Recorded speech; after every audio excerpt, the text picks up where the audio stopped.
Back. The shift towards war was real? Really?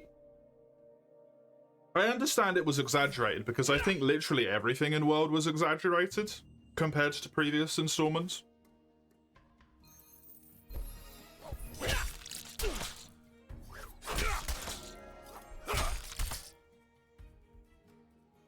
But as far as I know, bar some very outside circumstances like Sword and Shield. And even then, I think that's more Iceborne than Base World, as far as I'm aware. I know they're the same thing, but specifically for like meta shift-wise.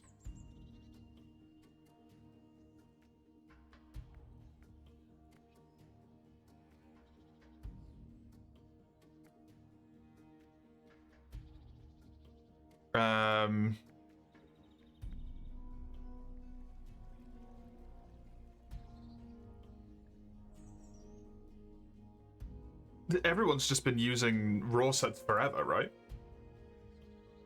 Every time I'm ever playing one of the older games, people are just using base sets. Like, raw sets, sorry. It's always raw sets.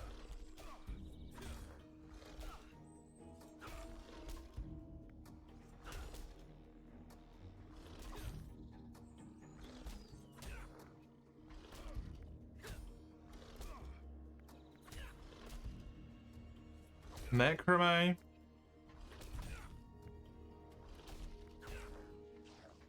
What am I looking at here?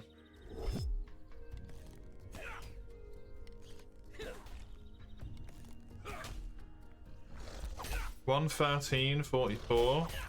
Despair.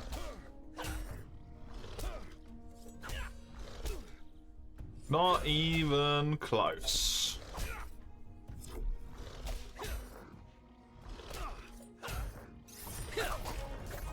Both are an element, both very viable.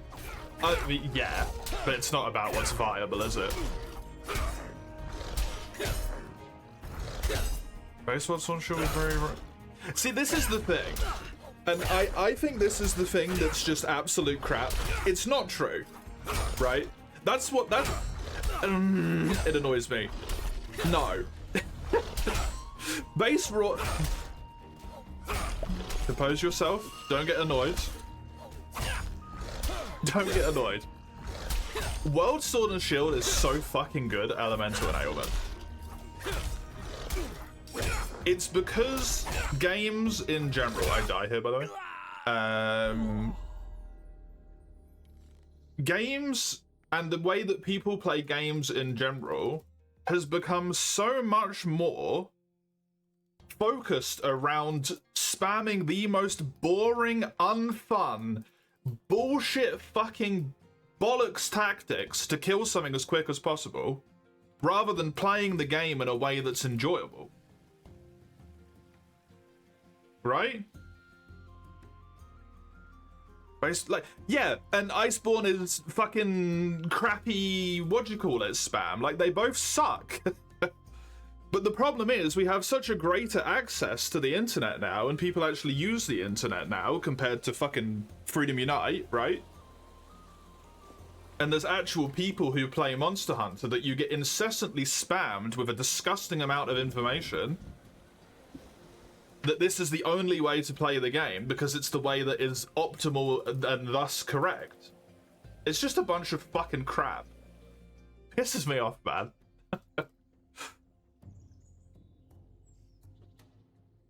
Pisses me off. Hello. Speaking of things that piss me off, how are you?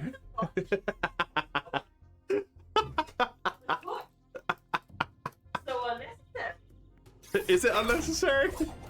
It's not wrong.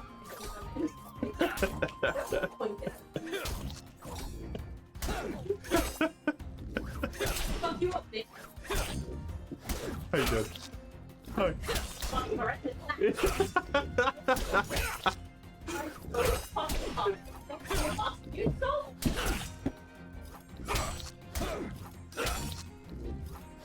But on, you know this piece of shit guy.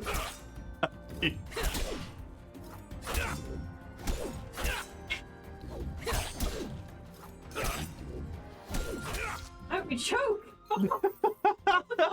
It's such perfect time for you to come through the door, though. So rude.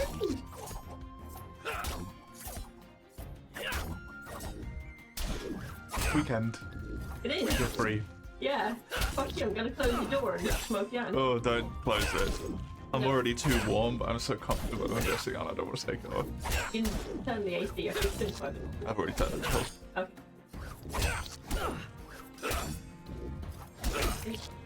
It is very warm in here. The warm was really sunning. It is. I've slept on the bus, can you tell? Yeah. It is maybe a bit noticeable. A little bit. In the warming sun. No, fuck that actually worked. Shit, the sun ain't warm. Dang it. Ah. The only reason you can't try elemental stuff is because of Elytraeon. That does make it worse. But it is this, like... It's this narrative that is built around the way in which games are played now as a whole. There is a way that makes you strong, and that is correct.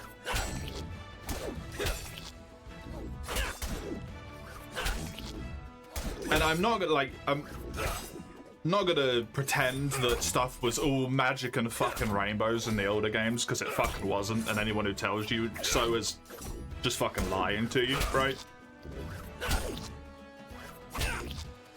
But the thing was, because, and I at least attribute it to the fact that significantly less people played the game, thus there was less minds looking at the game who would solve it, and there was more people who just played, right? Because they wanted to play. There was less people who opened YouTube and were recommended 17 videos about the fact that the new fucking Stygians and Ogre legs are significantly better than the previous best in slot Garuga legs, right? From somehow like 17 videos from 5 different content creators. Because they've made the same video 3 times.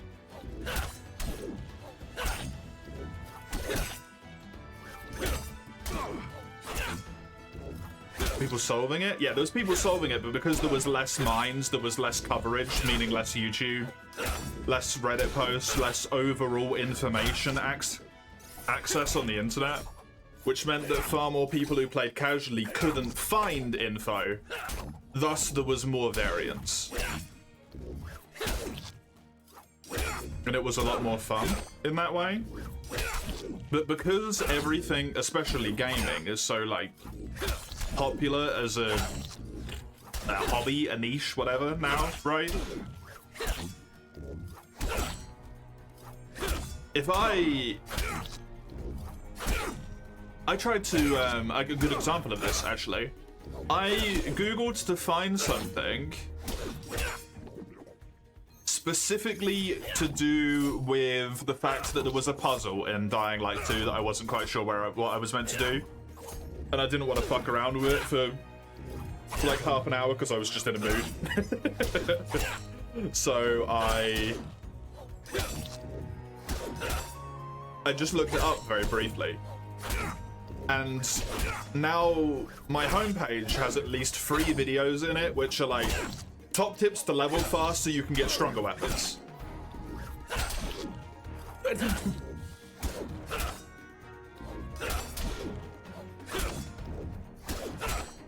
Can we just play the game? Like, you know?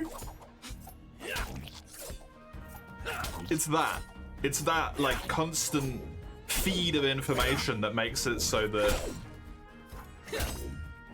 it's... Instead of what becomes the strong strategy, it becomes the only strategy.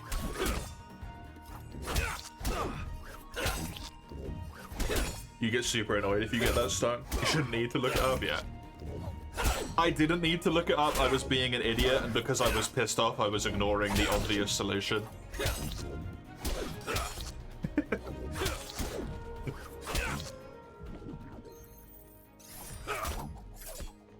There's a growing amount of people legitimately unwilling to play a game without a guy telling them what to do. Exactly.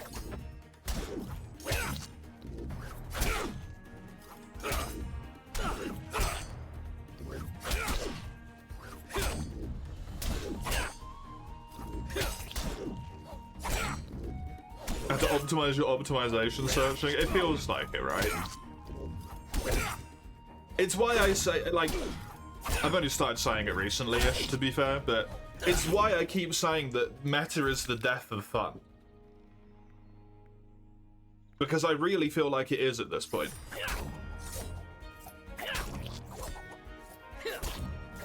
Because one person finds a meta strat, and they share it online, and suddenly 700 people in the next lobby you go into that has 1,000 people in it have the exact same fucking build because one big popular YouTube creator shared it. DBD has this as a huge fucking problem.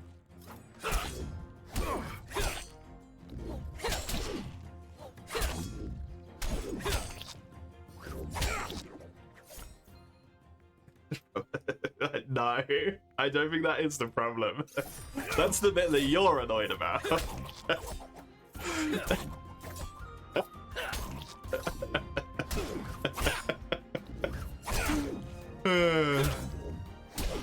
You never looked at hit zone values before? Seeing that, realizing you actually want to hit stuff was kind of eye-opening, especially since tenderizing makes every hit seem decent. Yeah, that's the thing that people don't like the clutch claw for, actually, Before the clutch claw was in Iceborne, most of the hit zones were either decent or good anyway. Some very few, like, spots you shouldn't be hitting on some monsters were bad.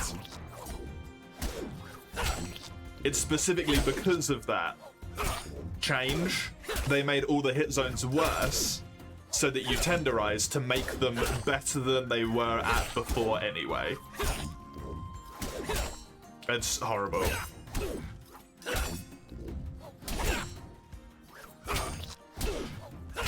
People suck at Googling. Do people even Google anymore?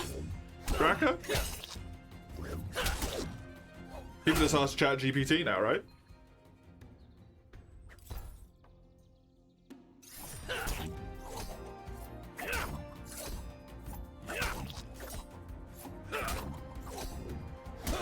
You really see why people hate it? Yeah.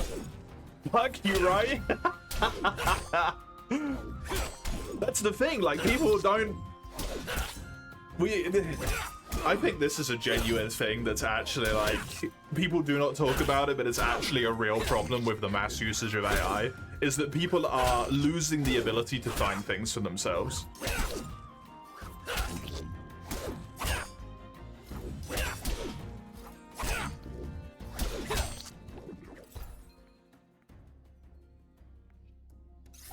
And how actually kind of horrifying that is.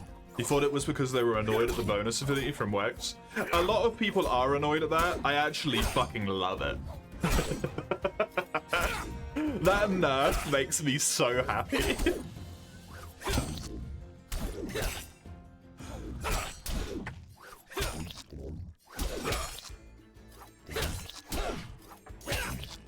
I genuinely think I would have, for a brief moment on this earth, been the happiest person that ever will have existed if Capcom had been like, we've heard what you've said about the changes to weakness exploit and how you don't like that it's linked to tenderizing, so we've decided to fix the problem when we've removed weakness exploit from the game.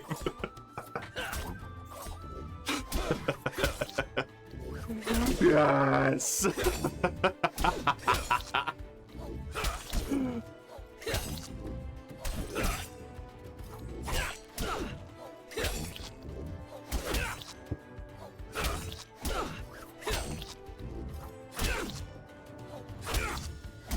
I don't care that people want to play exclusively raw weapons. Because, quite frankly, why should I give a shit, right? You play the game however you want. If Alatrail makes you play an elemental weapon, I can see why that's incredibly frustrating for the individual in question.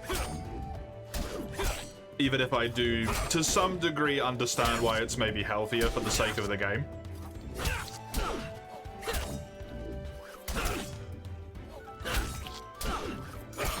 What I don't like is the amount of people who will never use elemental weapons. Or ailments, even. Specifically because the spread of information says that they are bollocks.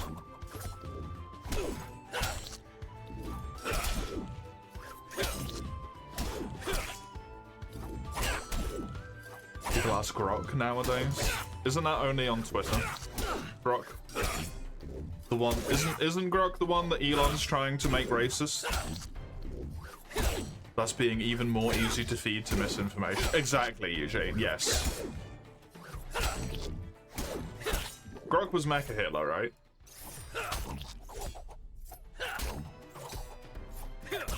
Hammer was your main, you very quickly dropped looking at elemental stuff. Yeah, see, it makes perfect sense, right? Same thing with Oni, like, if you main Greatsword, you're gonna use Raw. It just makes sense. It fits better with the weapon. The Defender weapons were an absolute fucking disaster. They never should have added them. Defender weapons and armor was an absolutely terrible idea. And massively helps contribute to the, like, horrific problem of people just wanting to get to endgame as fast as possible and ignoring playing the game. It's a real issue. People aren't losing it, they never had it. Well, there's people that would have had it that are now losing it because we've enabled it, right, Raka?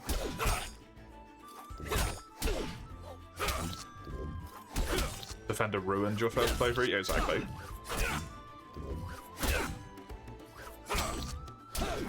You would drop it down a notch, go for an element. Serpent goes to the most raw, not the most element. The thing I like to really do with great swords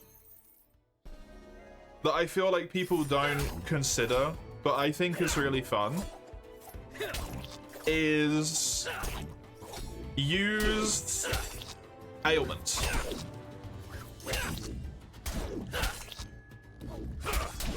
Maybe not poison. Poison's not necessarily great for it, but sleep and paralysis are actually kind of really fun on Greatsword. Especially sleep, for obvious reasons. But para is really nice sometimes. Even if you only get like one para proc the entire hunt, you get a bunch of free 2 charge slashes just like straight up easy peasy lined up for you. It's great.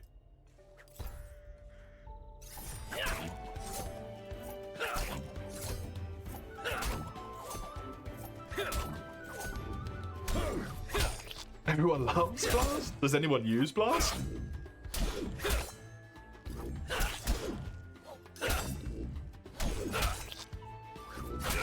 You still playing your first times? A jump to high rank with Defender? Start master rank was jarring? Yeah. That is why the game gets ruined. Because you don't learn how to play the game. Because of Defender. You never need to hone the skill of playing the game. Hello? Yes? Blast was the go-to for Elatreon? Oh, was it? Oh, yeah, because of, Well, Blast wasn't relevant in that equation, right? Blast wasn't the reason why the Raging Brachii weapons were relevant. It's because they had really good roar and really good sharpness. They just happened to have Blast on them.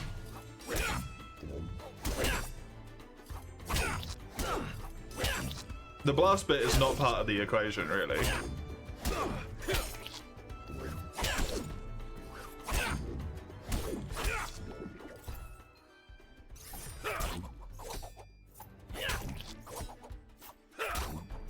Blast was free damage. It's a little bit of free damage, yeah. But let's be honest, if you gave, like, another weapon the same stats but 20 more raw, people would not pick the Blast. Even though it would probably be statistically better. With purple sharpness? Yeah, there you go.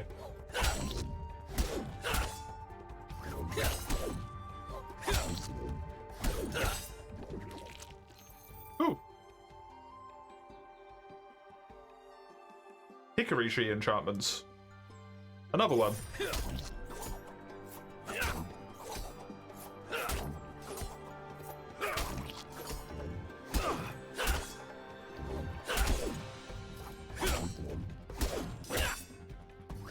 My luck with those has been great. It has, yeah. I wish I could give them all to you.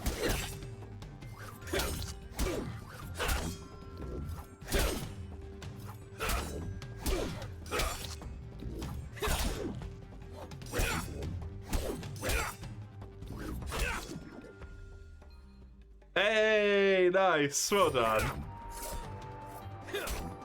Did you have to pay them more for it?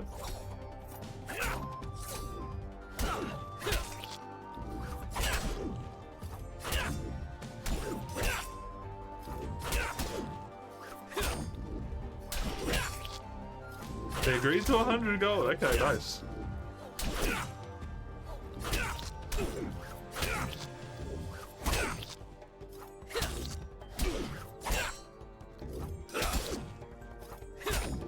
But yeah, it's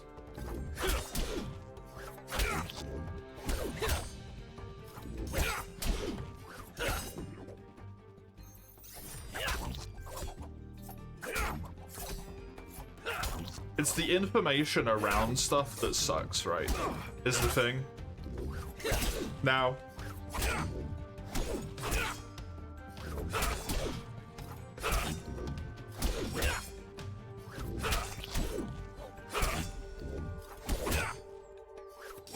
I think that's the problem.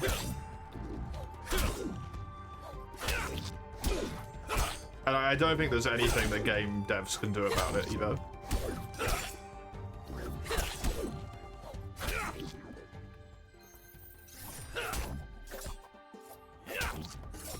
I think you would, if you, at this moment in time, are a brand new player to Monster Hunter World, never played it before, I feel like you would be kind of hard-pressed to find actually useful information about how to progress through the game. I genuinely think it would be a struggle.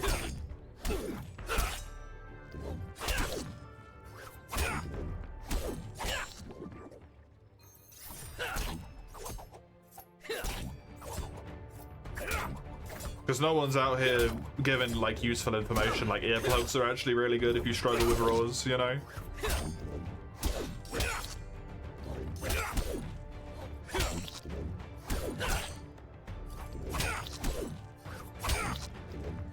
Speed eating is a really good skill. Speed sharpening, if you're a weapon that's got low sharpness, is really nice early game. Meta will always naturally exist. People will jump on it and share it like wildfire, yeah.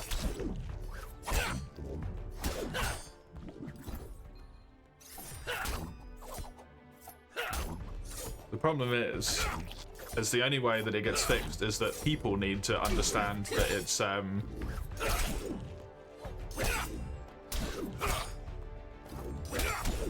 not the only option. So you have a big personal gripe with some of the world lobbies now. It's the amount of unquestioned advice people give. You have fun picking through people's sets if you want to. Looking at them without saying anything. You don't care about optimal windows when you just picked up a weapon, exactly. But hands telling your build is wrong because it's not matter. Yeah, that's the bit that needs to be fixed. And also there needs to be like more information to be helpful that's not meta.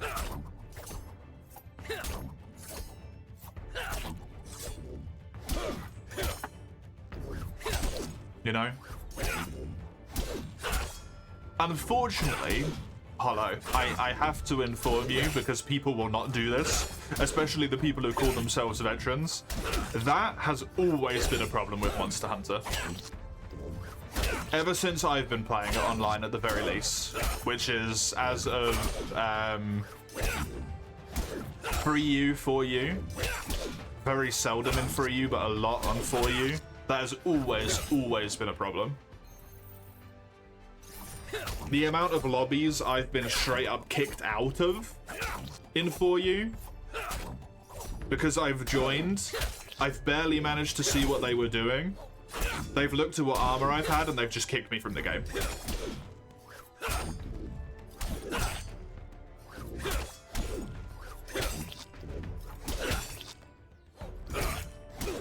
That's a 4U onward swing. Reminds me what people would do with Alatreon and try, Anton. I can't quite recall right now all the stories I've been told about Alatreon try. Something about if you weren't using the specific alignment of weapons and how they would just kick you from the game. Kind of struggling. They labeled the lobby, so they fucking didn't. Some people did, sure. No, they fucking didn't. Human beings have not changed since the inception of our fucking sentience. No, they didn't.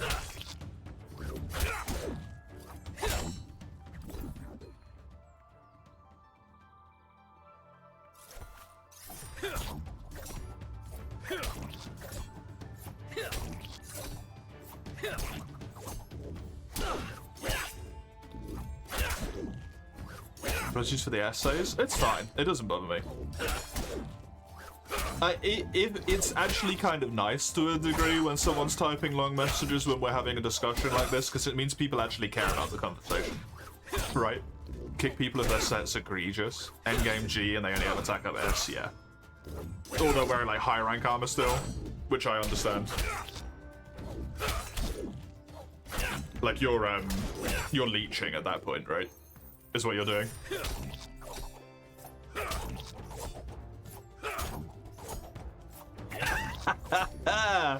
Nice. Little murder corridor. You never joined online before you got kicked, never got to do the missions you needed.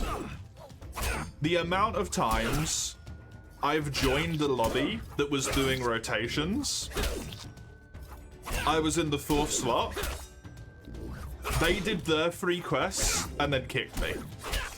Is crazy.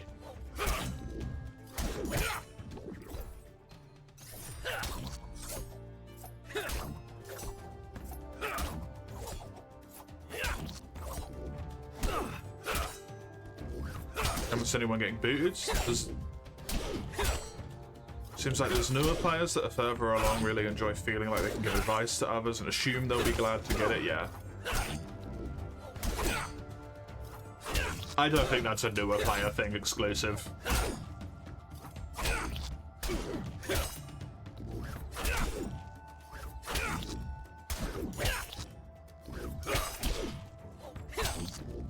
You can do my agent. I must have been in multiplayer hour lobbies as a kid for at least like 3 or 4 hours to get a rotation lobby where I was always in the 4th slot, who finally would accept doing Gogmazios with me. Never said anything, just posted it as a normal quest when it got round to my turn.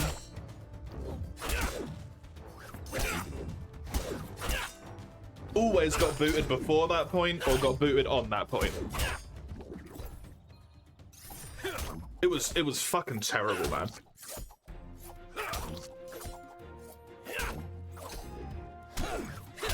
Getting your agent done for you was abysmal, yeah. Your favourite's being told you shouldn't run artillery with charge blades.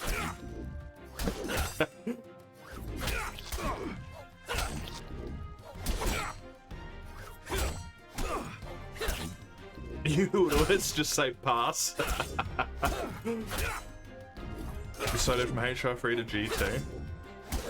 The only reason I went online is because I couldn't beat Gog solo as a kid.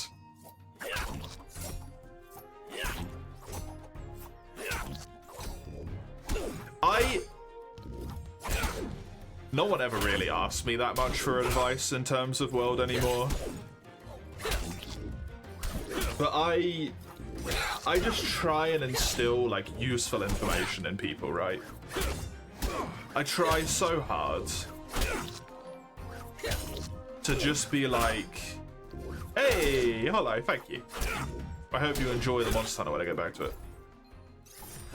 Look for some skills that you like, that are good for your weapon. What do you struggle with? Are you always getting hit whenever the monster roars and you're in bad position after that point? Get earplugs. Are you playing Lance or Gun Lance? Get Evade Extender for Gun Lance, get the guard skills. Use what the weapon's strong for. For the love of God, you're in G rank Greatsword and you don't have focus? Like, get health boost. You can get all of the offensive skills in the world, it's gonna do fucking nothing for you if you just die 3 times. It doesn't make sense. All of these people running that Savage Devil Show armor set in GU, they have negative resistance in everything. Everything. So, Rathalos farts a fireball in their general direction and they explode like a nuclear fucking bomb. Triple cart the quest and then leave the lobby, and it's like, having sharpness and sharpness like razor sharp is not helping you. Because you've never attacked the monster because you're dead all the time.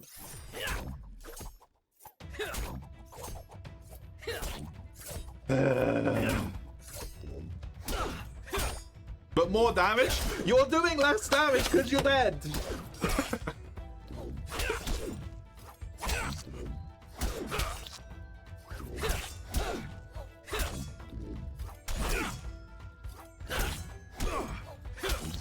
You enjoyed For You progression? I love For You progression, man. But online, it was not fun when it was fresh. It was not fun.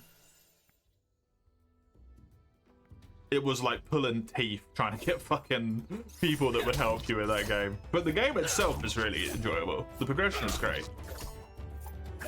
Positioning's everything in the older Monster Hunter games, yeah. But I understand that it can be hard to get to that point. And since positioning is so important, earplugs and evasion, especially Evade Extender, right, are so nice to have. But no one's gonna recommend them because they're just gonna be like, take more damage. You know? Exactly, yeah, like what N10 said. You need your Hone Blade Challenger +2. You gotta be running around on 50 hit points. So that you can do damage set. But it's like, but that's not what they need. Ugh. Leashes suck. Thankfully not in existence with the older games, typically. Bludgeoner? Bludgeoner's good. Made an alternative with better res. Everyone told you it was bad because it didn't have points and expert, yeah. Meta is the death of fun.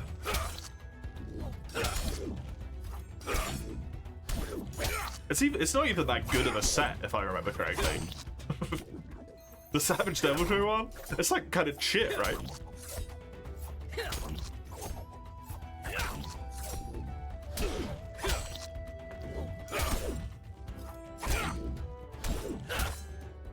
It's very good. Can't you get better stuff with just the Atul car set with just decos and stuff in it? Without needing to deal with farming hyper Savage Devil Show? Frontier, if you play on rain, don't care for whatever, freebie or not, is refreshing. Run this, it's powerful. Whatever, fun still comes from learning the fights, or your comfy skills, not saved from guaranteed insta kills. That's the bit that takes away the fun for me, is the insta kills though. It sucks learning a fight when the thing that you need to learn kills you and then you have to spend like 2 minutes running back to the area with the monster just to be insta-killed by the same attack again. And then you take 2 minutes to run back to the arena to be insta-killed by a separate attack, which is also insta-kill. It really sucks, right? Enough damaging, you don't need positioning. The areas are small. They are a lot smaller, yeah, but you still, like, you die, you gotta go all the way back to base, you've got to pop your max, you gotta pop your stamina increasing things, you have to run to the zone, get in the zone, the monster roars again. It still takes a good chunk of time, right?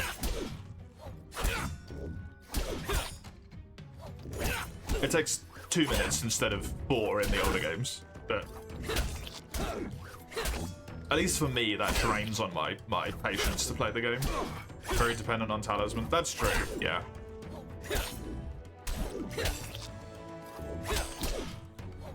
Atul's worse almost always. Oh, okay. I thought Atul was better. Fair enough.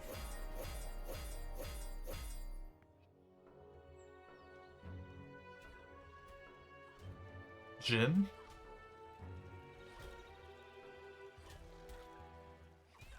This is why Gem 1's the superior experience. The gap between meta and naked is about 0.5.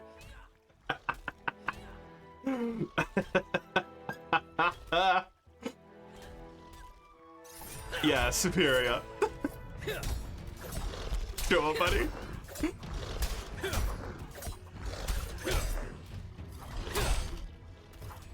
That has the potential, it's a matter of being able to achieve it, yeah. Fair enough.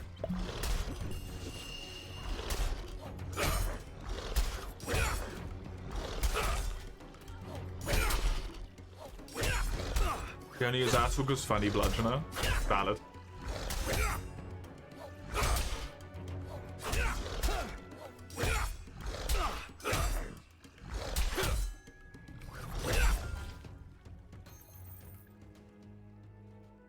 These things have good loot drops, but I suck at killing them, so...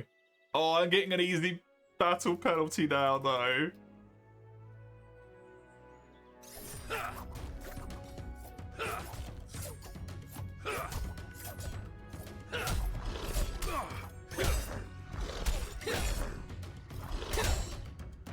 Twitch is censoring the word gap? Weird. Don't know why it would be.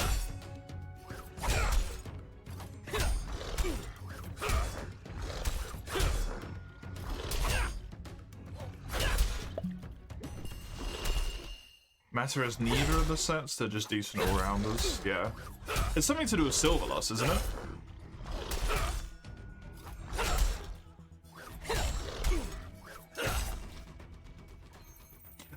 I think what's more important in terms of positioning, Hollow, is not your ability to dodge a roar. That's not positioning, right? What's important is your ability, once the roar has run out, to be in a good position to not be hit by a follow-up attack. That's good positioning.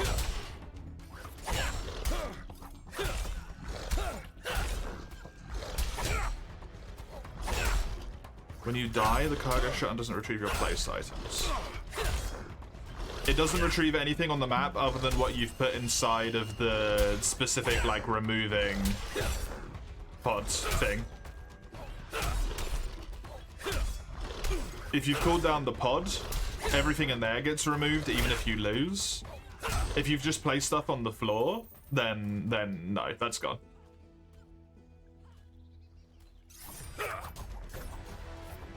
Silver loss was high rank? Oh, it might have been. The pod comes back? Yeah. If you've put stuff in the pods, it's safe. Literally the last thing you could do in the mission would be to put something in the pod, then you get shot in the head. It's out. It's good. It's gone. Atul was great. I think Atul is a good... it's a good spectacle fight. But I think it's a bad fight for the sake of repeating. It's fun the one time when you're like, oh, dang! If you want to farm the armor set or the weapons or something, that fight's kind of miserable.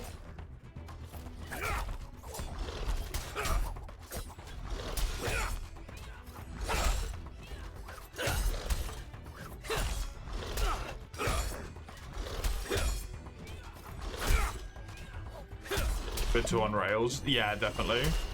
Isn't it smaller than Settlers? I think it's bigger. It's bigger than you are. No? Isn't that what everyone wants for all the monsters? One and done.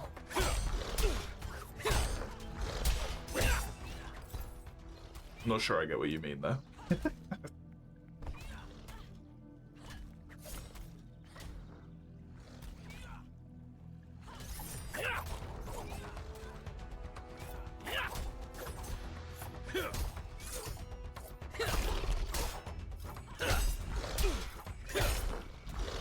On the monster one, so you're done. Oh, as in like you don't need to farm it anymore?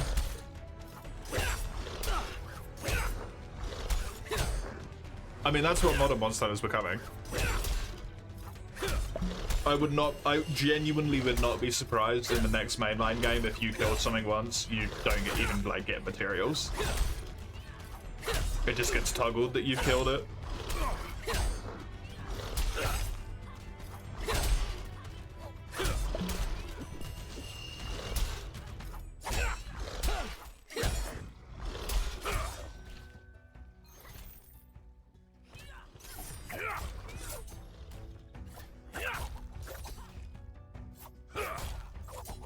You need 28 hyper silver scales. He drops 1 per quest if you're unlucky, and he one-shots you. Oh my god. No. You're in your own lane with a cancel. Yeah. I mean, that's the best thing, right?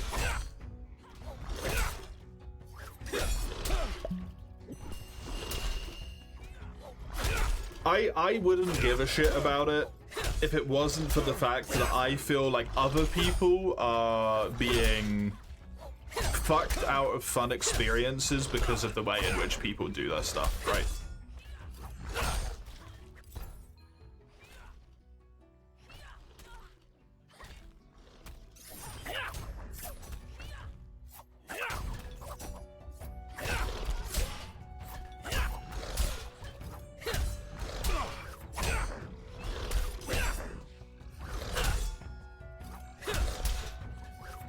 I feel like there's a lot of people who never will discover their funny little, like, I really enjoy Bludgeoner, I just want to use that all the time builds.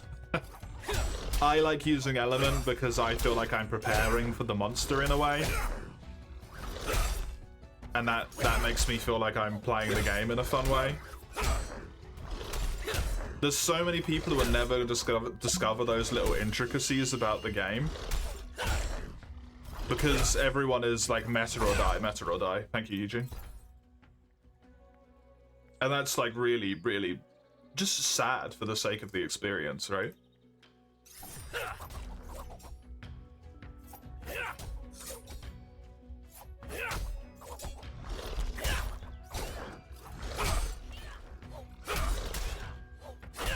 That's why we'll never get a satisfying endgame. Remove the endgame. Fuck the endgame. Get rid of the endgame.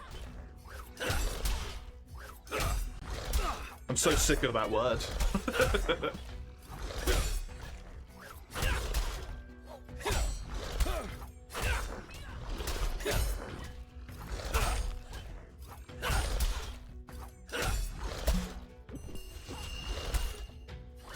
You hate knowing to farm stuff? You reach the point where all you can reasonably farm will be Fatalis, weapons you don't intend to using. You just hop onto random quests, yeah. It's all people care about. And that's why the game should not exist anymore. Honestly. If the only thing you care about is the end game of the game has failed to be a good game. I genuinely think that's the truth. If the only thing you care about the entire game is playing the end game, it's not a good game. Because 99% of the game might as well just not exist. What's the point in any of it being there?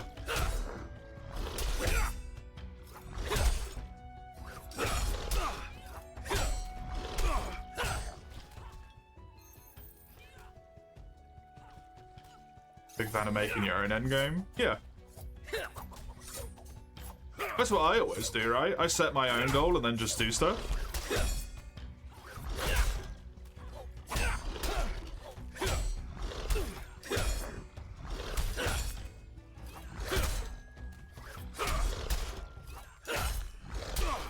even when I played something little, a stupid little thing, like when I played Poker Rogue recently, before I'd even got a win, I decided, because I thought it would be more fun for myself, that I would only use monsters that I myself had caught before. I would never use anything that got like exclusively hatched from an egg or from events or anything like that. It would have to be something that I have caught at least once. And I wanted to get one win, and I did, and it was infinitely more satisfying because of it.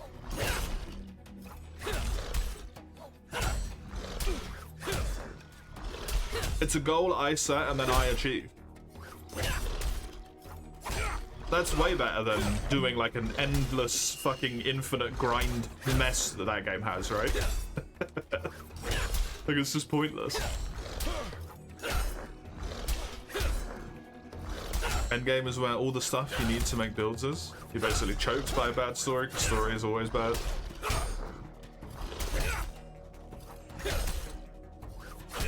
I disagree with that sentiment. I think that sentiment is so prevalent in the Monster Hunter community just because people want to get to the end game, so they automatically make the story bad even when it's not. I don't think the story is good in World. I don't think I would say it's actively bad necessarily. I just think it's solidly meh. The Iceborne one, I would say, is even, like, intriguing to a degree.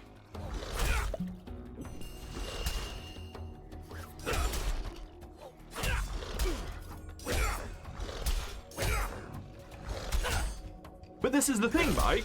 You see what I mean? You don't want to engage with the story in the first place, and thus it is by default bad, because it's something you don't want. It could be the best story in the world. It could be the best story that anyone had ever written, ever. It would still be bad, because you don't want to engage with it. It's in your way.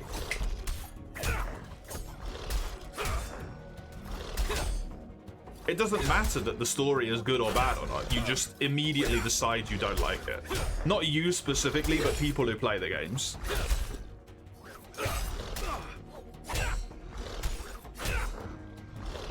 It's not always bad. Wild Story was actually kind of good.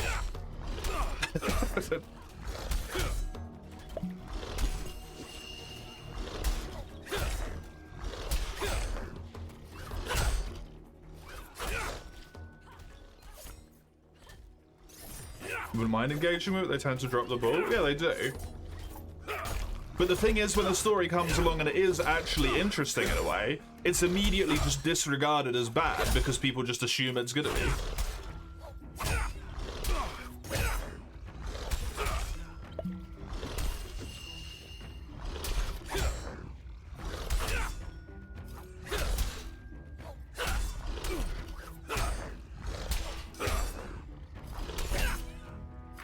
You don't particularly like his monsters, but not really. Also, here's this plot point that's only here because we have a flagship.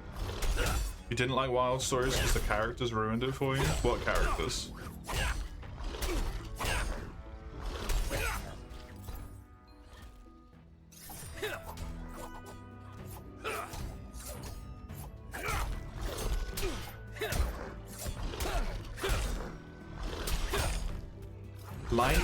Oh.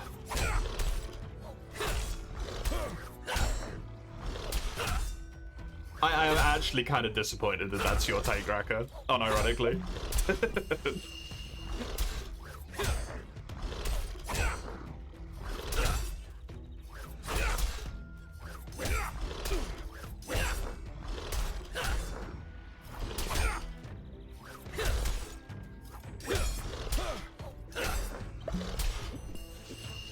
Characters make the story? Yeah.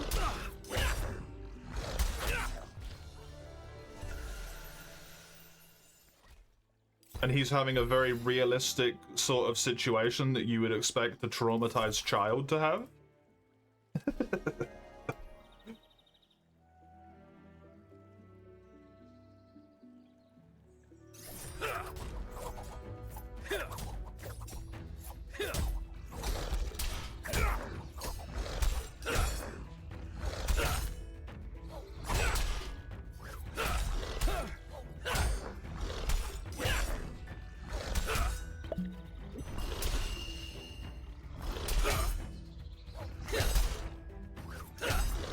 You like to find what you fight. No, that makes you a poacher, Mike.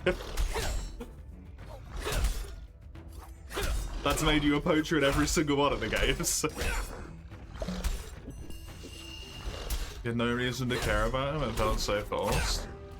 You had no reason to give some degree of sympathy for the child that believed he had his entire village slaughtered in front of his eyes, and then was basically being dragged along by a mysterious organization who he didn't know anyone in because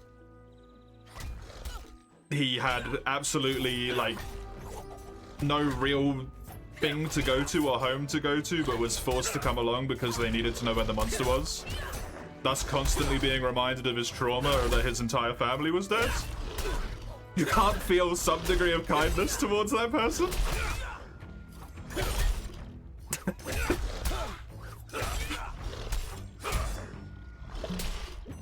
No? That's fucked, man.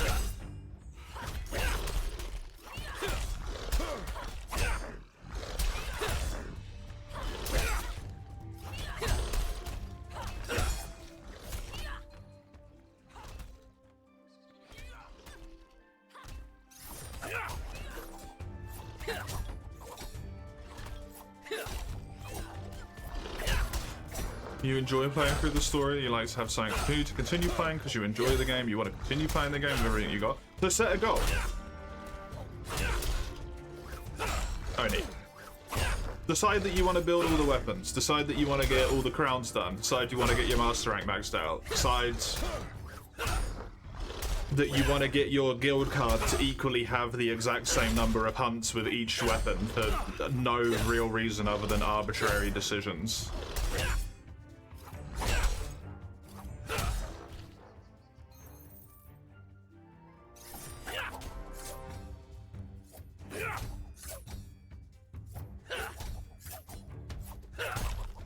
You can give yourself something to do, you know?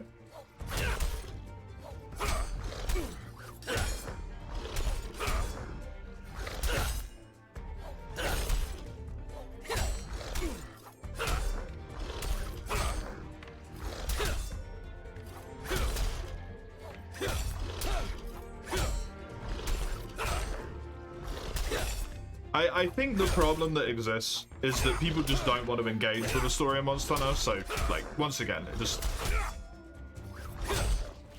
If you don't want to engage with the story, it doesn't matter what the story is, it just immediately loses.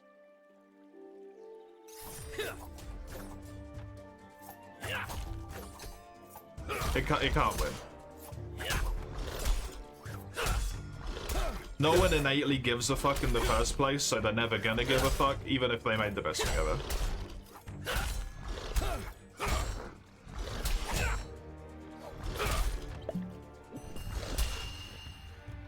Even though, like, I feel like they actually did a surprisingly good job with existence of something that a lot of people would probably stay the fuck away from, which is traumatizing a child. Even if ultimately it was rendered kind of moot by the fact that his family didn't actually die, but...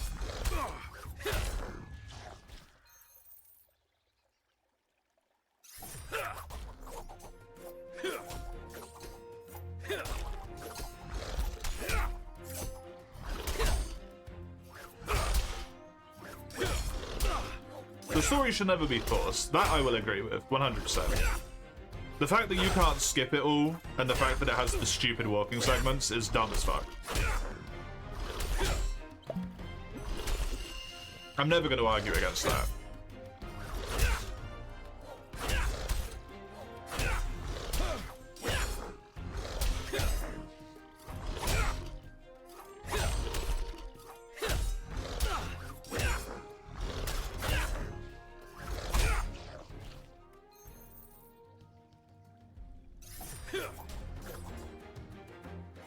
Well, you didn't like it because you wanted to fight the monsters. That's where I kind of take grievance with the way that it's phrased, though. It's not that you don't like the story. It's the story is implemented in a bad way.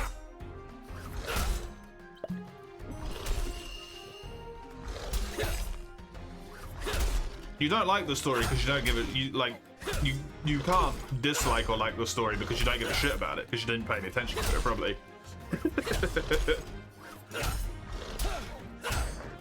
But that doesn't make the story bad, Mike.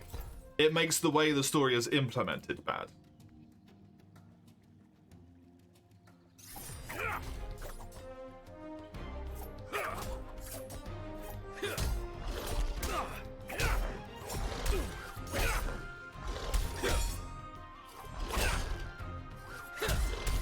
Which is an important distinction, right?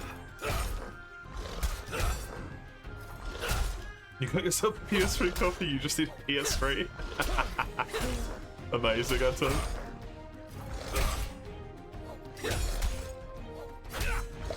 You're half on that opinion, but you get it.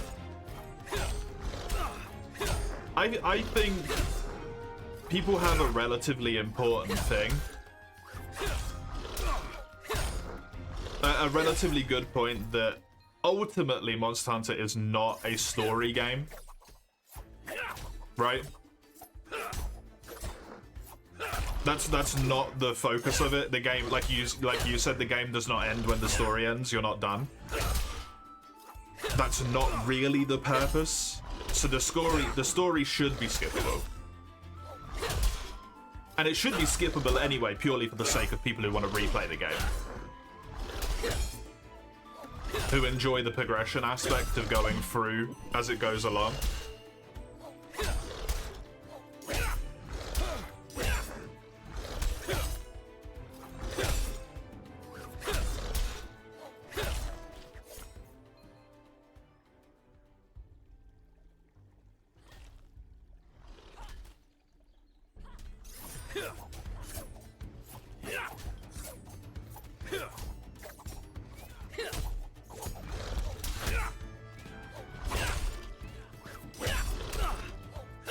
Progression was limited because there was story blocking a lot of it.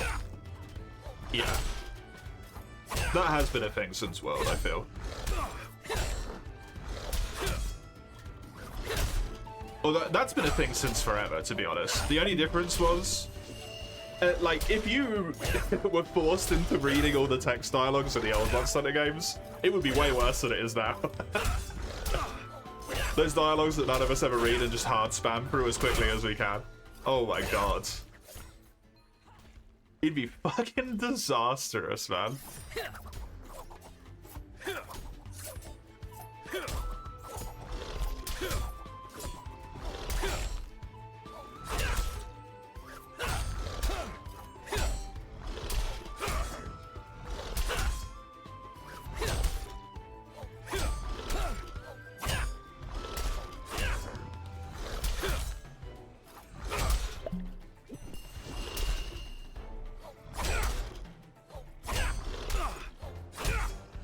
What's better, that world and onward story? You enjoyed it, you prefer the shallow story of the free world games.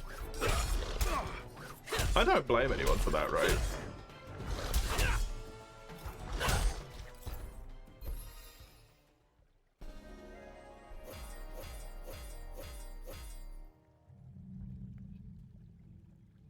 Everyone would disagree. The story elements is too minor for it to take away from the experience. Not during progression, it's not. You are constantly dragged out of being able to play the game by story. Like, you do one hunt, there's story. You then have to go to a place to do story to be able to unlock the next hunt, which has story before the hunt and after the hunt. It does happen a lot, right?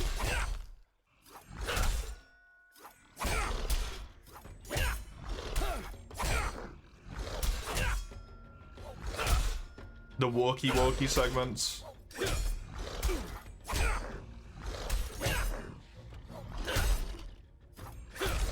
I might kill this one. Hey, I killed it without having to heal. What level did I need for this quest? One more.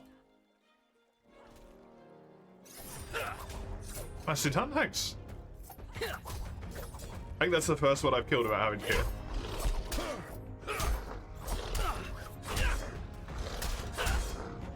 You can do optionals, but there isn't any new optionals. That's the thing, Oni. That's the point. You're locked. behind doing the next monster, basically.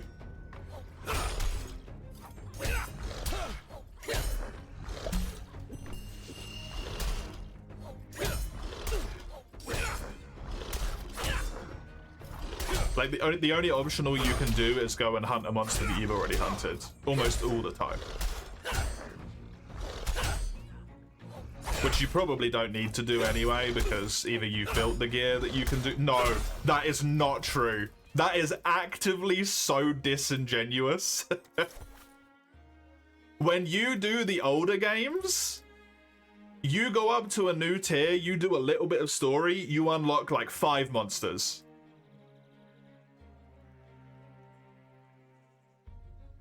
Two of which you don't even need to do that aren't even considered key quests.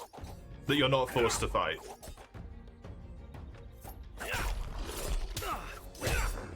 It's maybe true for all of the modern Monster Hunter games, but that is not true for the old games.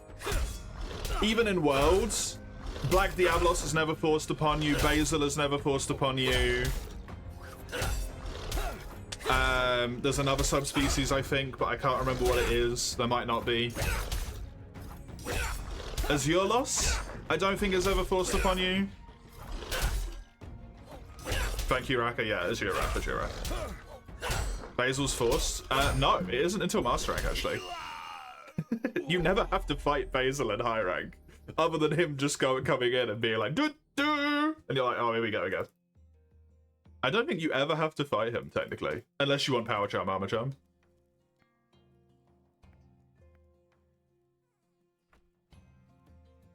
The HR unlock. You don't need to do that anymore with Iceborne. I think. I don't think that exists, does it? Isn't that an event quest now? Or it's an assigned quest. But if you go up to Master Rank, it unlocks your Hunter rank anyway. So if you go into Iceborne and then go back to high rank, you don't have to do it. Which is really dumb, by the way.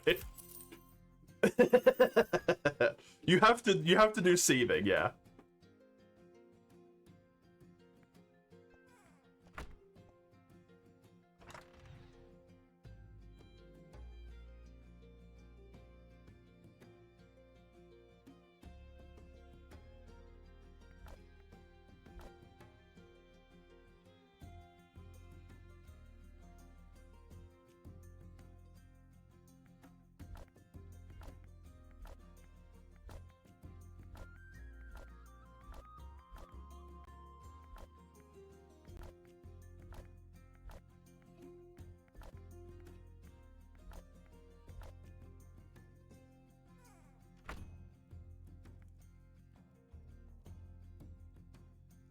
You could find stuff like Tigrex out in expeditions.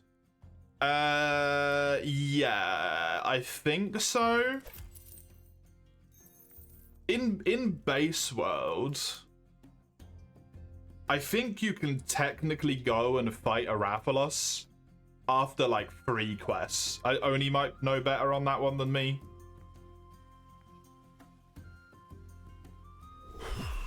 Is it on Jaggy or is it on Toby? There's definitely a Rathalos on Toby. You might just be able to, as soon as you get expeditions, go and fight a Rathalos in the forest, to be honest. It's gonna suck. But you could do it.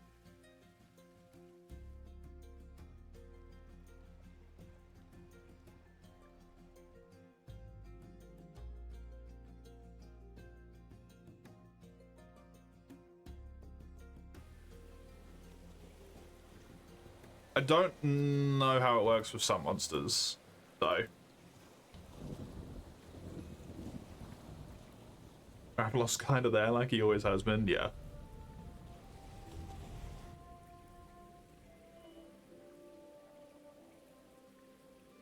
And Rathalos.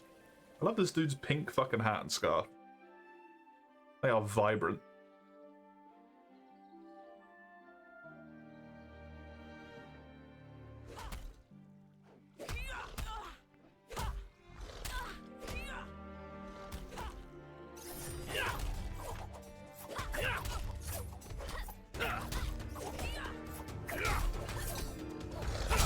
Just one more level, man. Just one more level. Favorite seeing World complain about gold and silver being in Rise and Sunbreak? Why would they complain about that?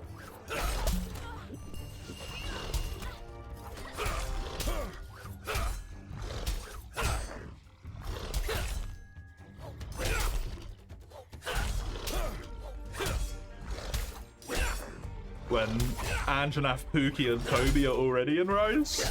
They didn't see one monster. Yeah, Anjanath, Toby, Pookie, Seething Basil, which might have come out after those, to be fair. I honestly though, like, valid fucking complaint. Mad valid complaint. I could agree with that real hard.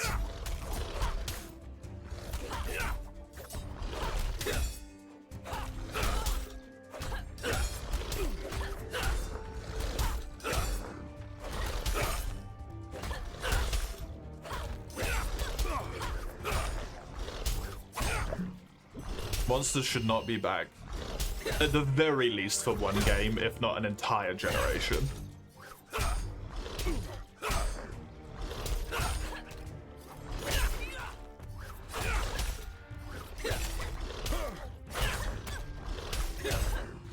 You said you know everyone will disagree.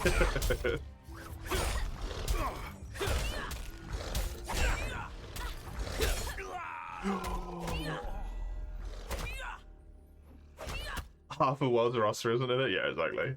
I think I sadly have to do the fight that's easier here and I get the penalty on. Just because I have no resistance and these guys just beat the shit out of me, even if I heal.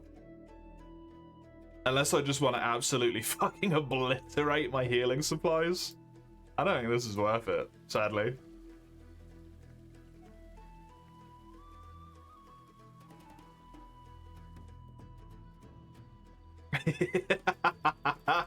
Valid, Tracker. Was it a good video?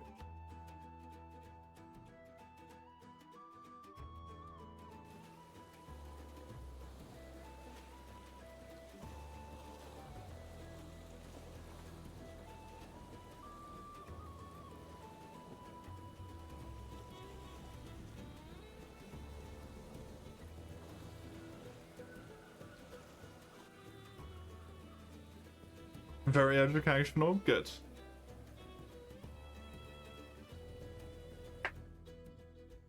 I feel like you will get more enjoyment from seeing me play through that game and being able to like visually decode and understand why characters are reacting in certain ways and certain reasons, right?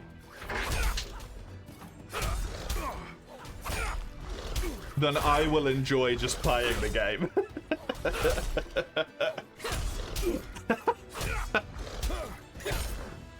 Because you're gonna be like, I understand why this happens exactly. Oh, I know why that happened.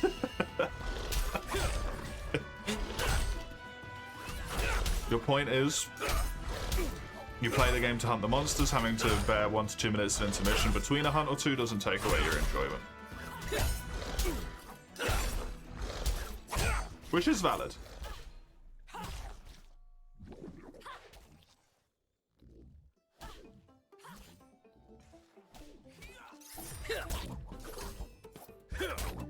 It's really cool when a seemingly simple game is actually really complicated under the hood. Yeah.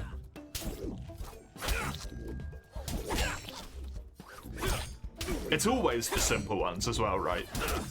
The games that seem simple, and then you pull the thing back and it's like, ah! Everything. But to take away your enjoyment, you wouldn't play any game that has any story.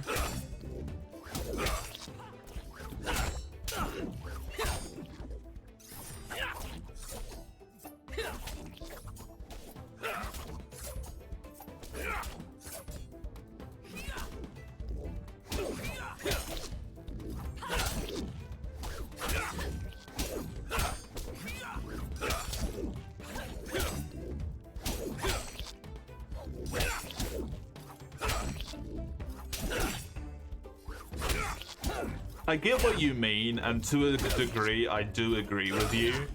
I think the problem specifically with Monster Hunter is not the fact that it has a story and that people don't enjoy that in a sense.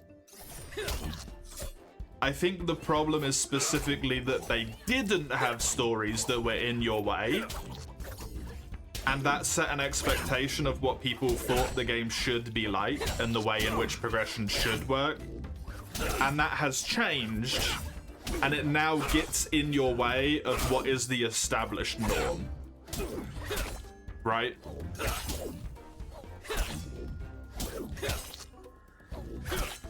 So you have a game that you enjoy and you know you enjoy, but it has changed to be done in a way that you know you will not enjoy.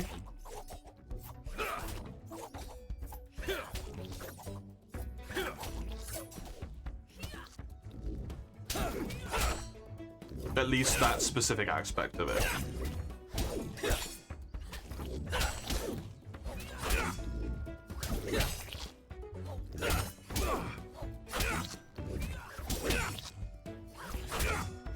It's not like it's just some random ass, like, game that came out of nowhere and you didn't like it, right?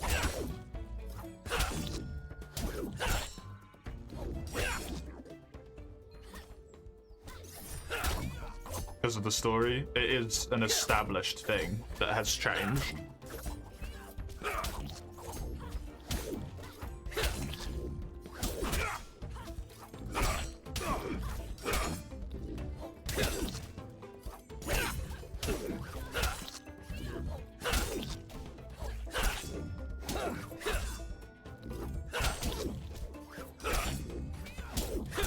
Yeah, they wanted you to appreciate the pretty area they made.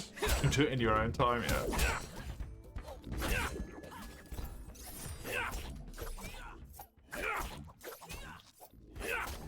I feel like there's fancy words that are somewhere rattling around in my brain, but I don't know what they are.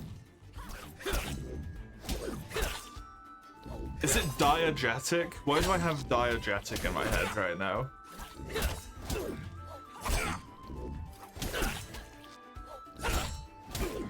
Yes.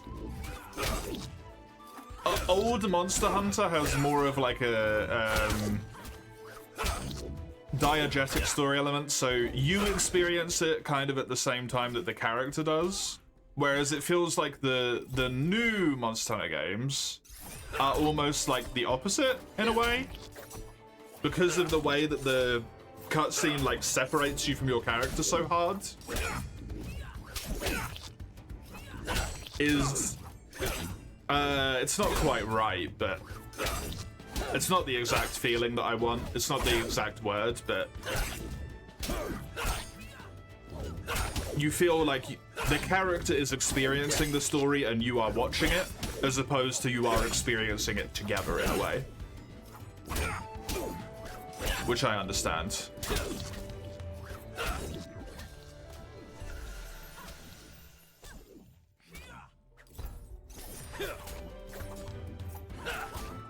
But I don't know if diegetic and diuretic, is that the other one, are necessarily the right words for that.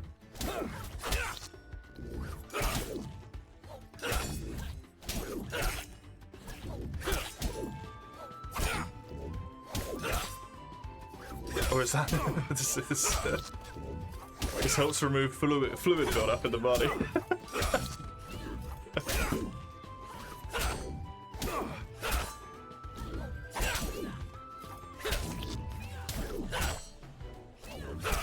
November 8th, 2019, a French official drugged women to watch them urinate. What?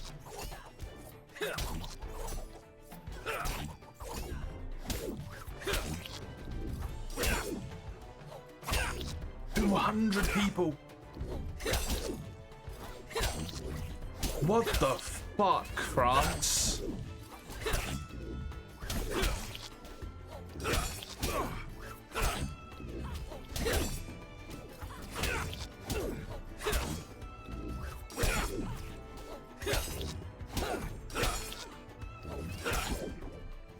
The French gave us Claire Obscure.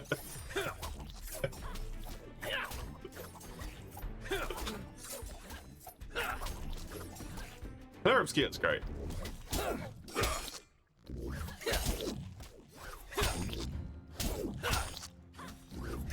There's so much content so far. Good. Then they've done early access correctly.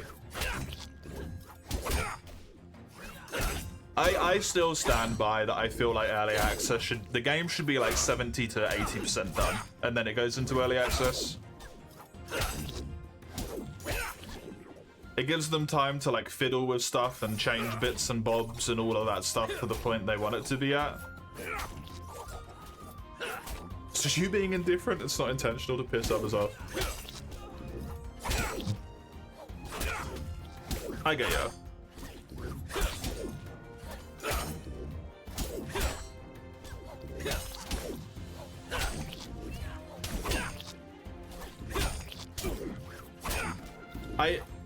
I do understand though that there is more to it than just like, it doesn't bother me, but when there is an established norm of how story works in Monster Hunter, which is that you can spam A basically as hard as you fucking can to get through it in an instant, and then you never need to interact with it again, you can just go back to the hunts. Being forced into a 2-minute walking segment basically every 2-3 hunts is a like, that is a stark change, right? And it's easy to see why that would annoy people all of a sudden.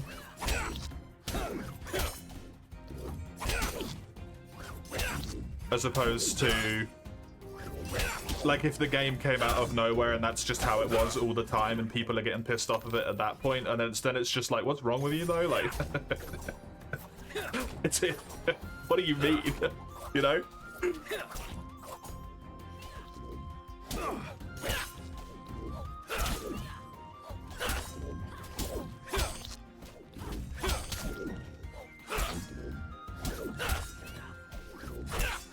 Was World your first game, Oni? Or your first proper game? I can't remember if For You was yours. My brain is mush. The game makes you use the mechanics more. Oh, good.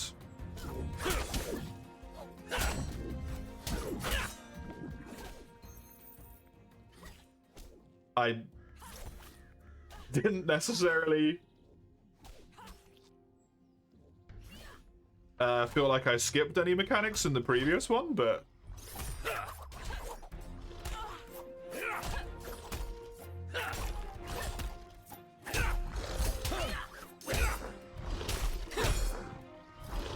it is good that you have to interact with the game. There's a lot more mechanics. Yeah, I would expect as such. I'm hoping with the boots and the chest upgrades that I can kill these with a potion now. And it seems like it's going a lot better. Thanks to those two. Those boots were a humongous upgrade. Epic rarity. That's a huge difference. Absolutely massive. Nice, yeah. Right? Crazy good. I'm nearly there, Rekka.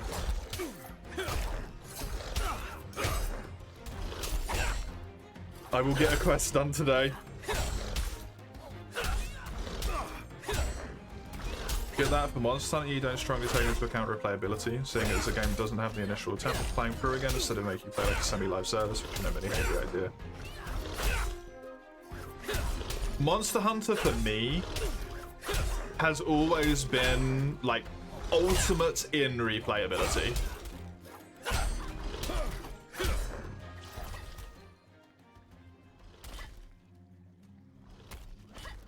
Because I'm always going to have such a different experience when I play through the game. If I have a different weapon, different fights are going to be difficult at different points.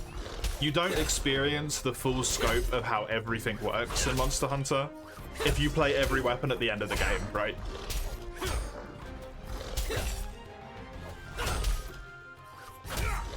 If you play through the game with greatswords, and then you play through the game with Sword and Shield, you have two very different experiences. You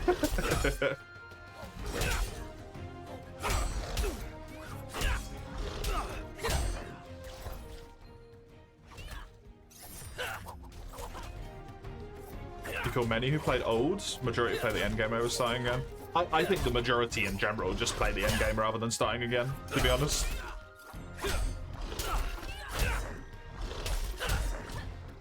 People who play GU, though, specifically, and restart, full offense, Mike, are a little bit psychotic.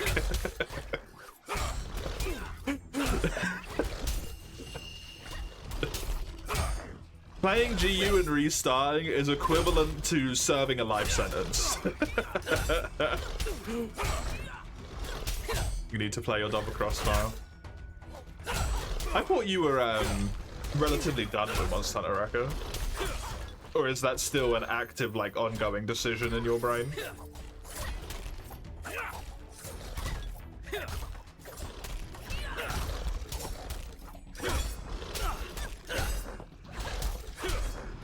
So, it would be true, I think.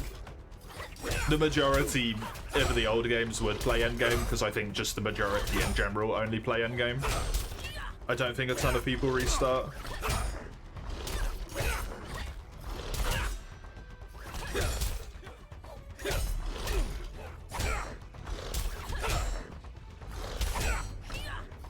Oh, yes, that's right, yes. And then you played For You with a friend who explained it to you and made you enjoy it a lot more because you understood. I remember you telling me, now that you've said it. Yes. You are up, but sometimes, yeah, you get the, like, occasional desire to play. I feel ya.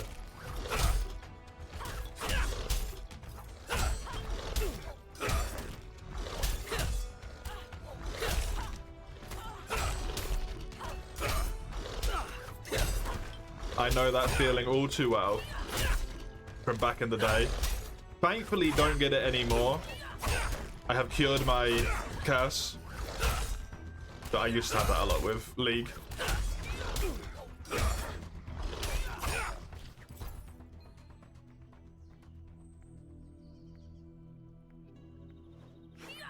Or it'd be like, I'm just done with this, I don't want to do it.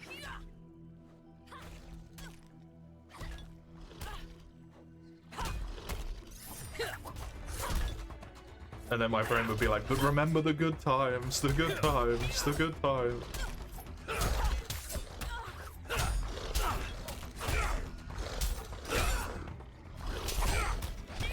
See, this morning, you remember that Wilds made you feel gross, so it went away.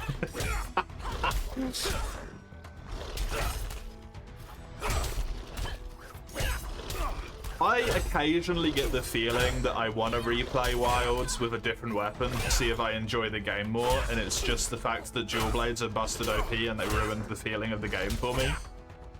But then, specifically the fact that I have to sit through all of the cutscenes and the walking segments and stuff, or the walking segments specifically, because the cutscenes are skippable, thank fuck, makes me not want to do it.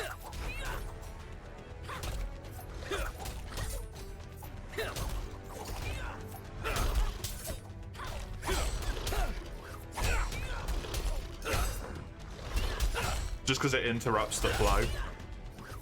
And I've already seen it all, so I don't need to see it again. It doesn't add anything. At that point, it is purely detracting from the experience.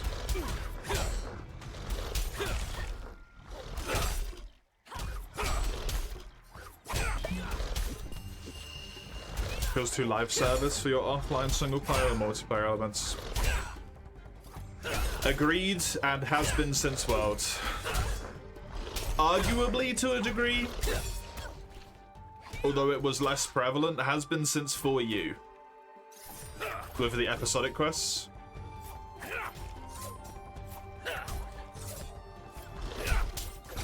It's just been getting like more and more with each installment.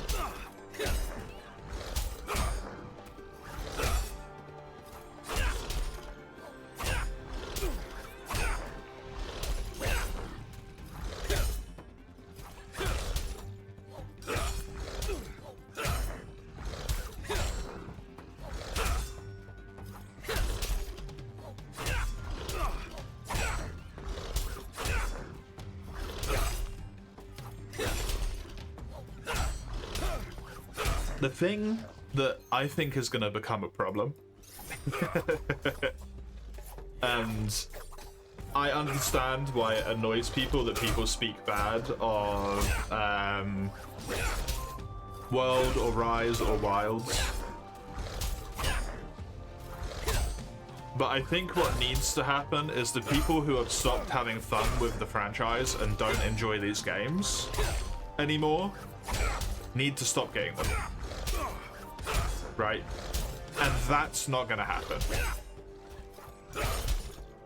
And me and Oni have joked about it a few times, but we both, like, we joke about it, but it's in all seriousness. Is people don't like Wilds. All of the people who don't like Wilds are going to see there's a Monster Hunter trailer for Wilds expansions. All of them are going to simultaneously come, pre-order the game, play it on release, and hate it because they don't like the game. Like, you know? And then they're going to shit talk the expansion despite the fact that they know they weren't going to like it because they didn't like the game anyway.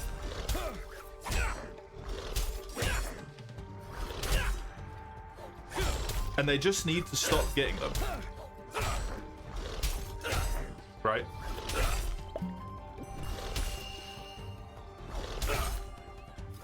Ultimately, it's a different POV. It is, yeah. Ultimately, it is. But I think you understand what I mean, though, right? Specifically with, like, there was an established norm. They have deviated from that norm. And you can understand why that would piss people off. You're not? I mean, I'm not either. The only way I'll play the Wilds DLC is if someone makes me play it. Like, I'm not saying your point of view is wrong either. I think they're both fair. Both valid.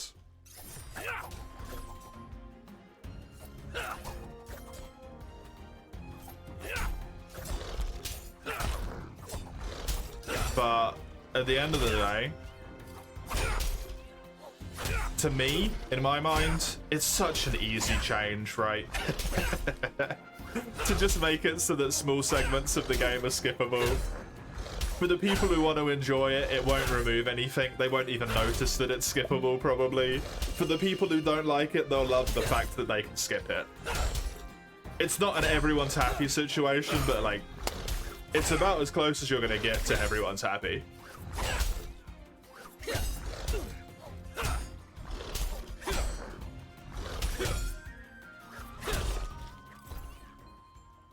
And it's not like anything changes in respect to being able to have discussions with people about the story or whatever, right? Because, the people who ignored the story ignored it anyway, so they can't talk to you about the story.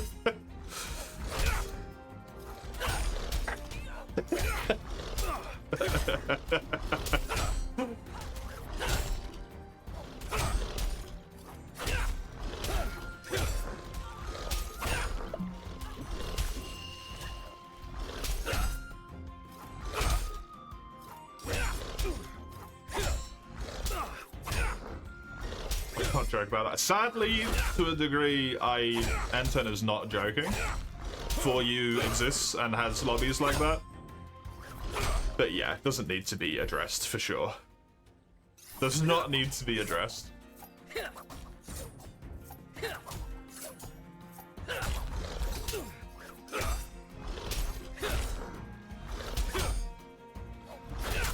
Should have enough materials to make a new base at the end of the world. Did you play the first games? Early access, Hedgie? I think the first game had an early access. I swear it did. I don't know if I'm just fucking hallucinating. I hit 91. Yeah, I did. I just started killing something. All the games did. Did you play it? Okay. Did you play the second one's early access? That's not the second one, but the second one. You know? God, I fucking hate when we do that.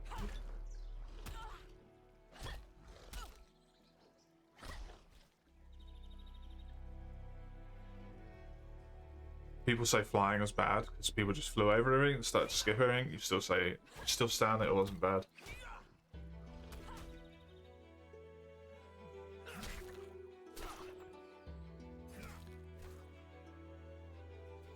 You didn't play Below Zero? My understanding of Below Zero is that's for the best.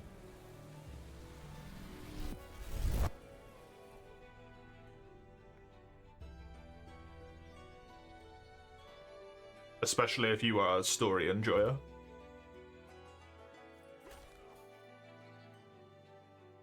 You don't like skipping everything? Yeah. I mean, that's the thing though, you don't have to, right? That's the thing about putting the option in there, is that the people who don't want to skip stuff don't have to. Like, did you skip any of the cutscenes in Wilds? Because you can skip them all, right? They are all skippable.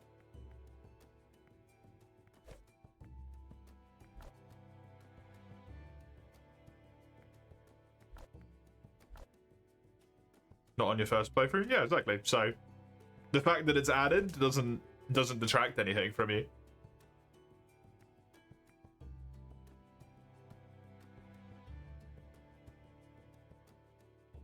It's exclusively just a good thing for the people who don't want to deal with it.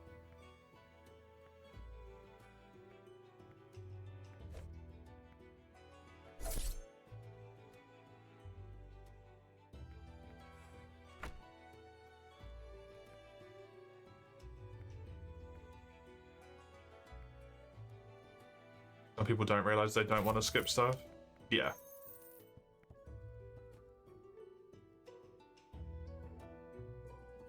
At that point, though, like... you can't win, right?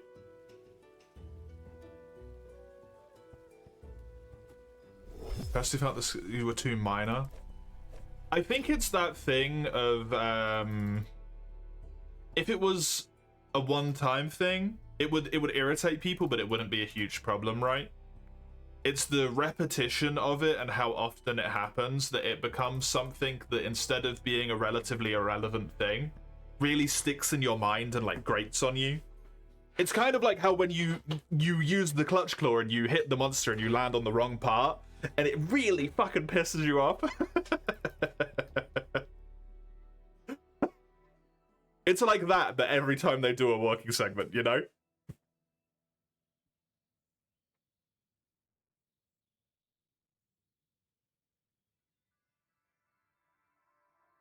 What's wrong? Delirious, they've been bitten by a snake. I'm no expert in snakes, and he's fading fast. Okay. Snake venom is an area Ebsworth's more familiar. Written down his list of symptoms, if you can take it to Ebsworth. On my way, lady.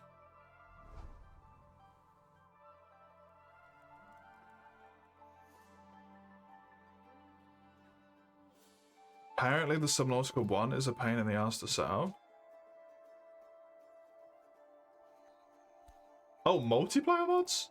Oh, gee, I didn't even know there was one. Orange rash, delirium, swollen knees. Swollen knees?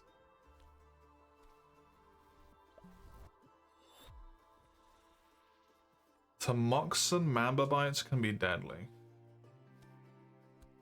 Exotic ingredients, a lunar fruit, a siren scale. The nurse you got the quest from is named after the daughter of the dev who wrote the quest. That's cute. I like that. Welcome, Zero, by the way. Good to have you. Can we talk about boobs? Is that going to lighten the mood? The last conversation we had didn't lighten the mood, Oni.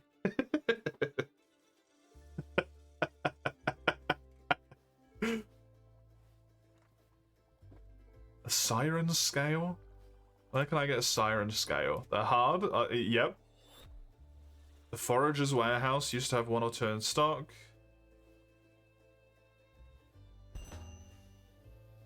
Maybe that's from old stock. Ella in the Forager's Warehouse. This made you want to play Stellar Blade, exactly. Lunafern's not native.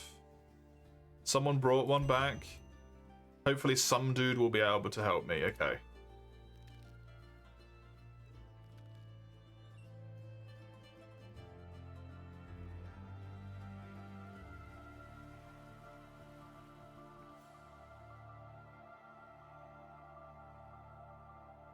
Pound square, okay. Fires. Steady blade. Hello. You might have some siren scales. You have some old stock. Sounds like the sort of gubbins. Stockroom. Tell you what, you can find one of the scales in there, you can keep it. Thank you. I have immediately found it. It's over there. Oh, fuck a duck.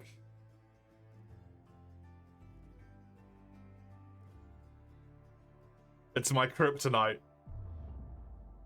Puzzles.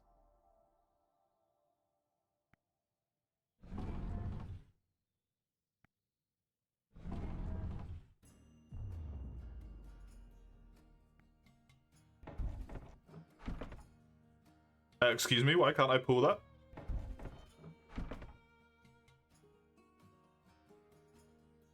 Oh, there's a limit to the tiles they can move on. Okay. Oh, so is this like not a puzzle then? In reality?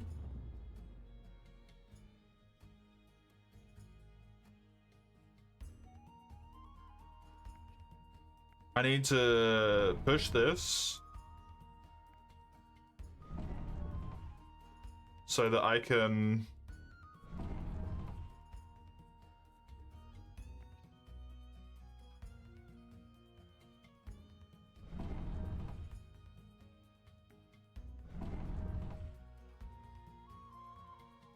get round to that, push that down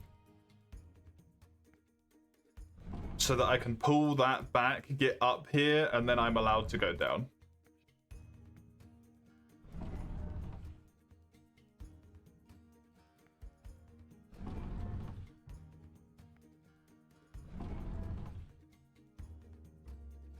Okay, that wasn't that bad.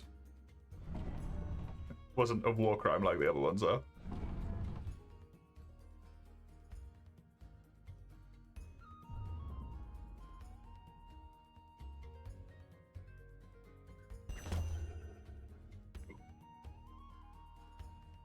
Gonna go play some Lost Odyssey? Enjoy!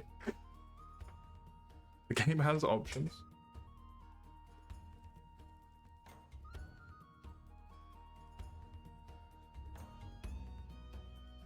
Is there an outfit which is just like normal clothes?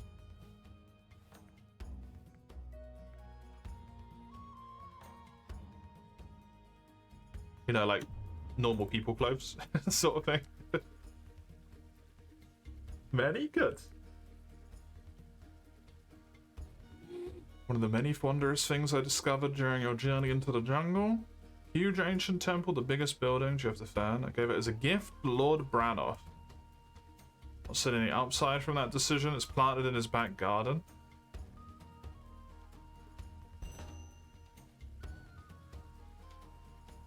Okay.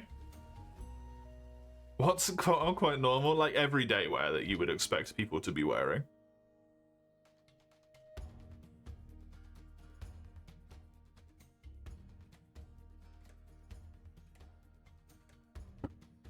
Many of them are form-fitting, yeah. And they're the ones that I've heard of. The back garden. Go bother my steward, it's not something I want to think about, okay?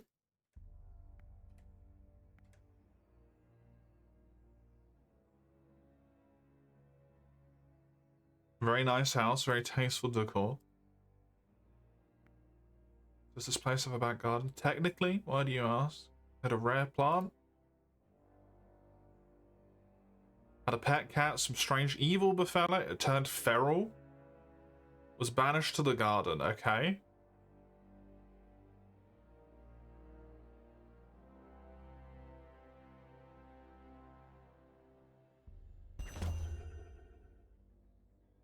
Try not to kill the cat if you can help it. There's a strange attachment to it, okay.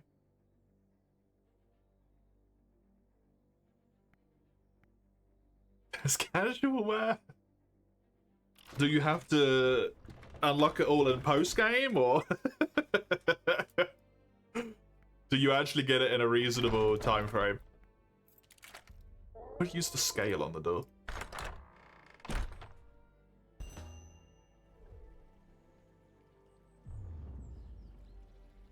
There's a lot of rats there.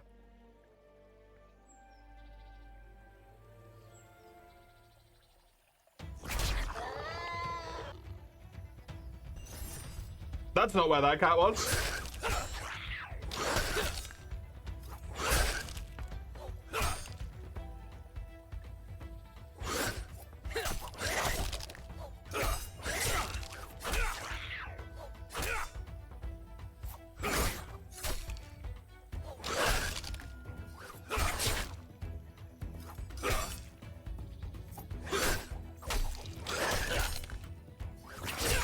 Use my numbers. Use your numbers, boy.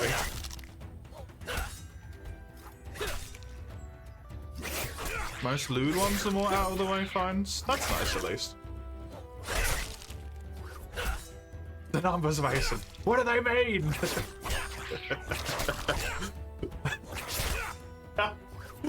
Oh, god damn it, Raka.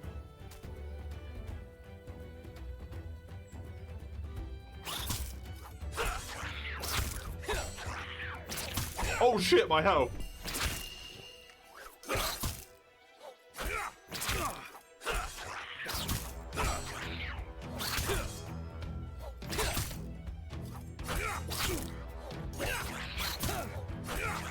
Fucking tripped down every lane right there. I might be dead here because of that.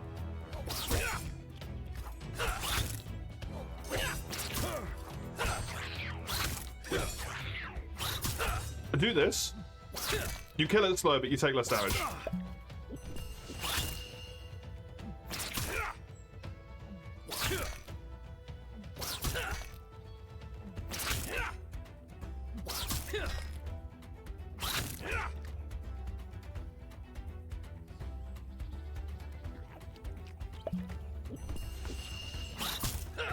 Dude, this thing's gonna be cool fucking hell.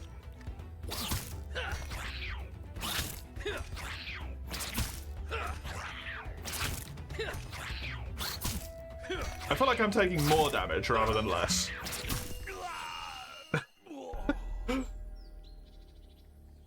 ever protect the property? Enemies aren't approaching. Are you near the property? Thank you, yes. I am aware of what mistake I made, but I appreciate you telling me I'm a moron. Not played Helldivers 2 today? You're doing fucking well. Good job. Good job. And you've been playing World. You had a fun time playing World? Did the pop-up appear, Eugene, with the character being like enemies are approaching? Always? Nice. That's what you want.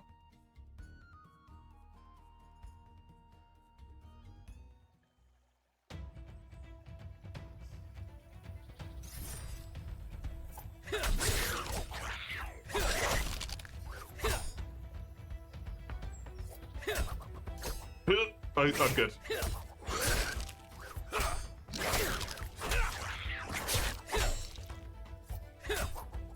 Please.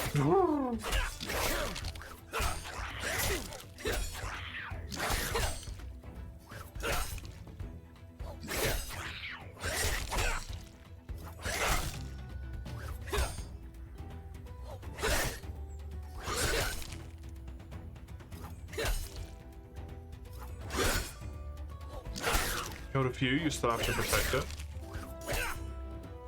You haven't killed... if you look at your mission thing, does it still say that there's enemies remaining?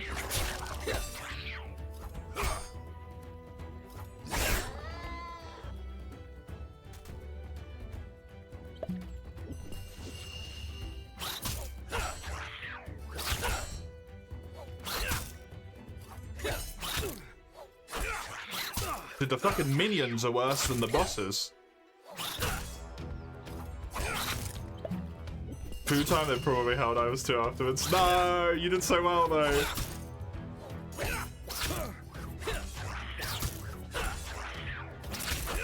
On property protection, has the golden marker on it still.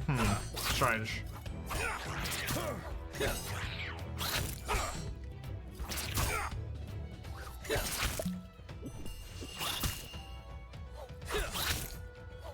I don't know if I have the gear for this. Minions are harder because they have the dodgeable. Yeah, which doesn't give you time to regen as well.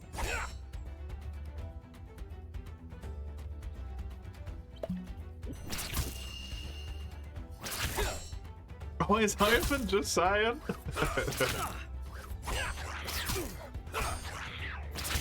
If I wasn't so obsessed with Dying Light at the moment, I would take you up on your offer. But I am enjoying Dying Light too much.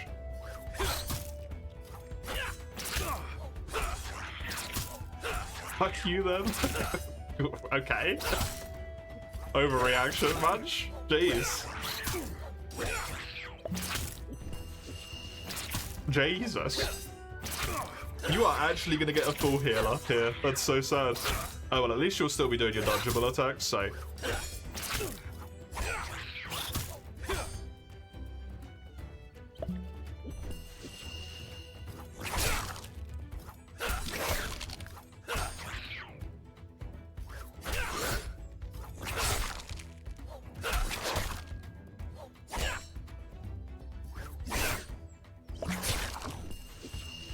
Okay, this time I'm good.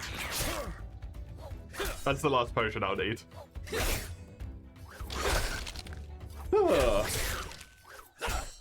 That was a bit spicier than I thought it was gonna be.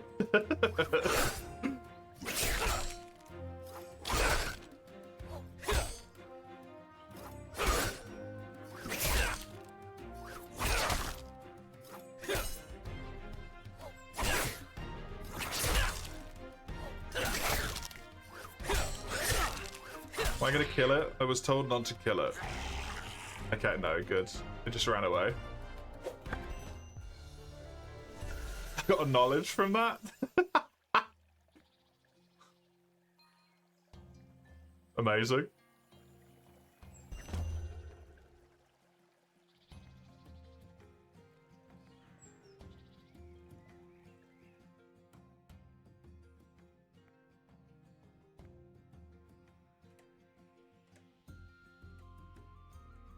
Oh, huh?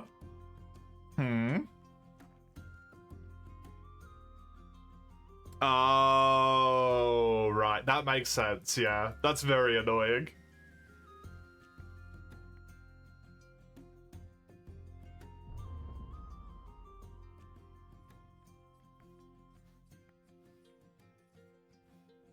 Use the equipment in here to brew the potion.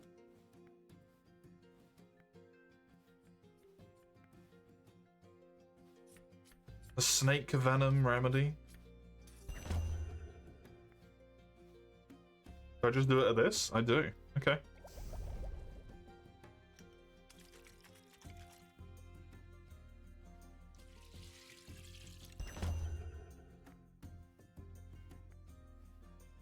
Is it as simple as that?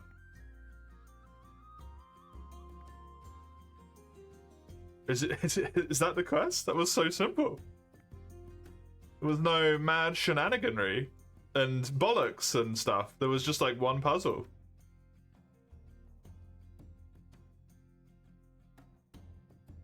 Yeah, nurse's assistant.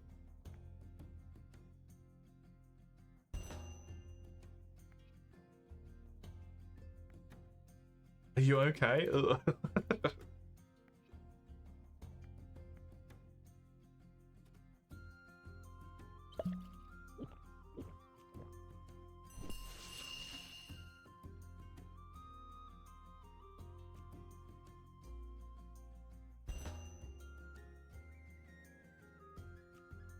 I found you a core.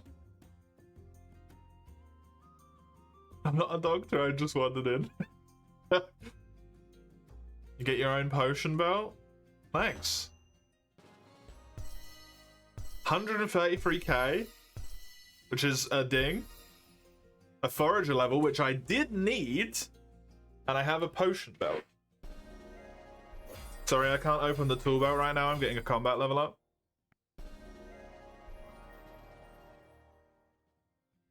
can now equip up to 3 non-combat potions. They'll be moved here so they don't take up space in your backpack. Nice.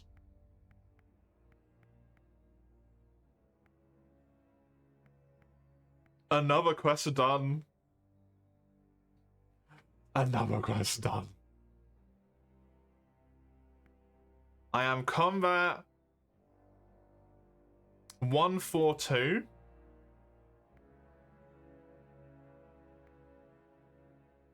What do I have?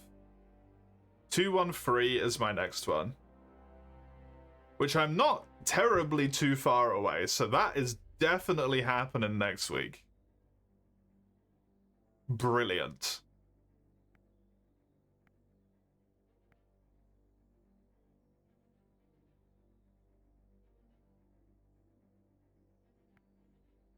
Nice. I'm very happy with that. I'm very, very happy with that.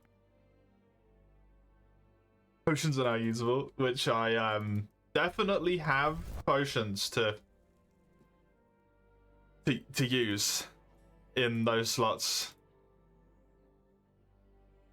After that, it's all the quests you need non-combat for. Yeah, which is nice in a way, right? Which means I should probably do some woodcut carp.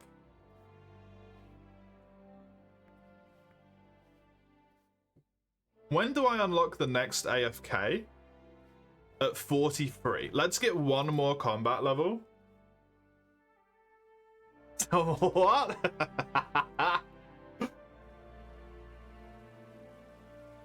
Some woodcut racker.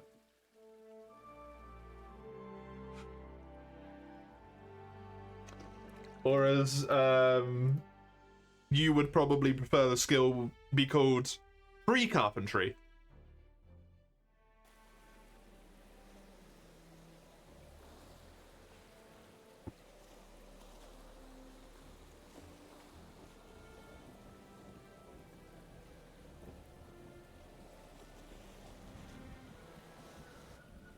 Sounds like the seasons in Maine. What, free carpentry?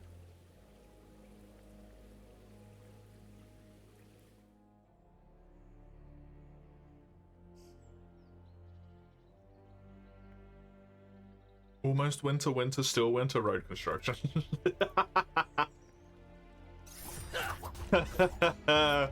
Yeah, that sounds about right.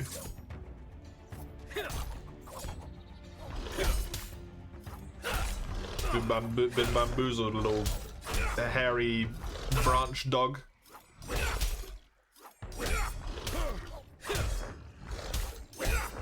Surely with another combat level under my belt, I don't need to heal against these guys anymore. Right? Right? 4 quests to go? 4 quests to go!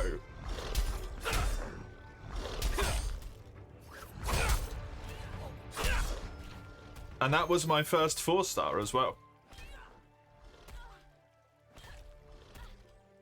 With the next one and the one after both being 5. And then 2 6s. Pretty sweet.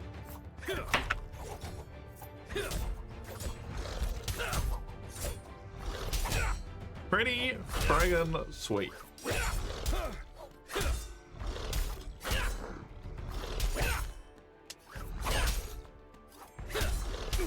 Where was I at before? Let me see if I can find that message in our DMs. I was at 75 combat. Is that right? Oh my god. I'm at fucking 92.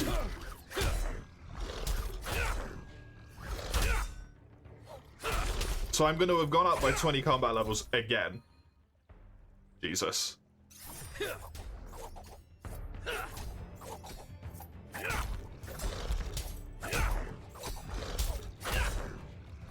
My botany's gone up by 2 levels purely from knowledge points.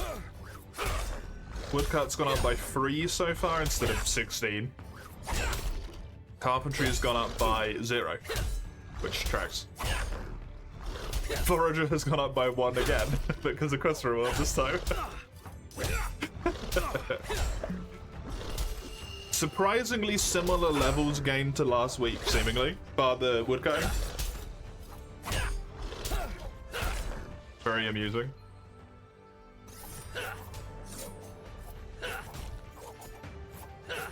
To be fair, I don't think it's possible for me to gain the same amount of woodcutting again. It would be. It would put me on the exact level that I need. Actually.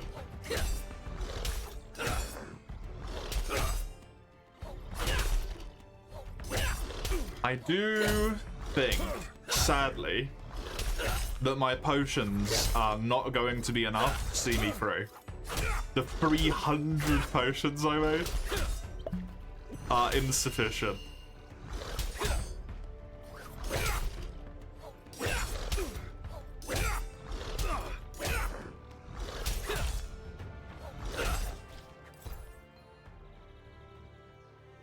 Just kind of horrifying.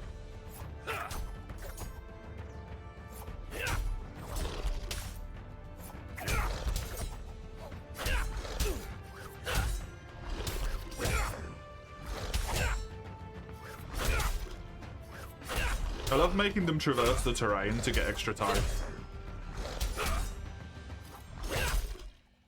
It's a silly little fun thing you can do.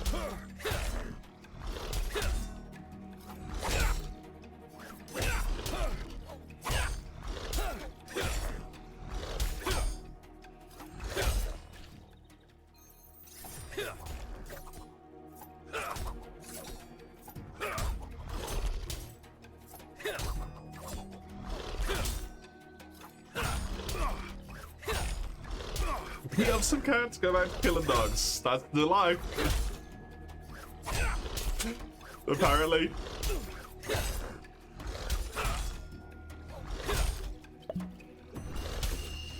And then when I'm done killing dogs, I'm gonna go kill some trees instead.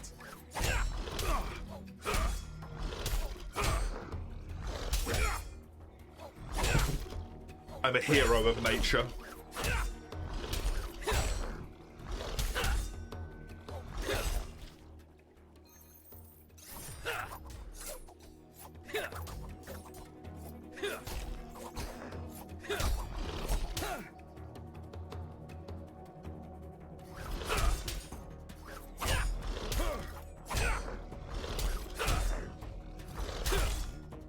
Good shit, man. Good shit.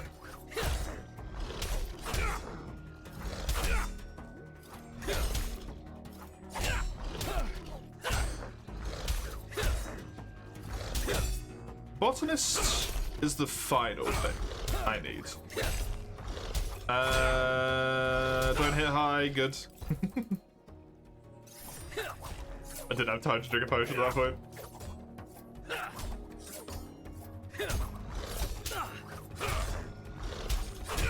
It's the highest one. It is.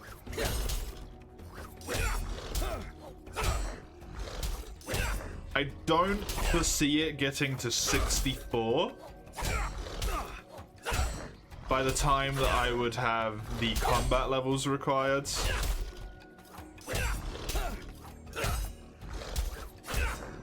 If I did exclusively combat and like knowledge pointed it. So I probably am going to have to do a wee bit of that as well.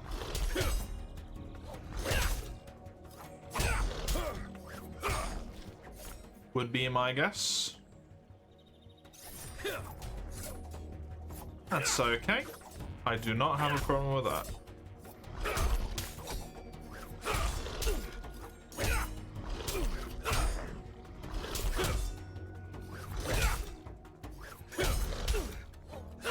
These guys were weak to death? They are weak to death, yes. Which sounds really dumb when you say it out loud. Most of us are.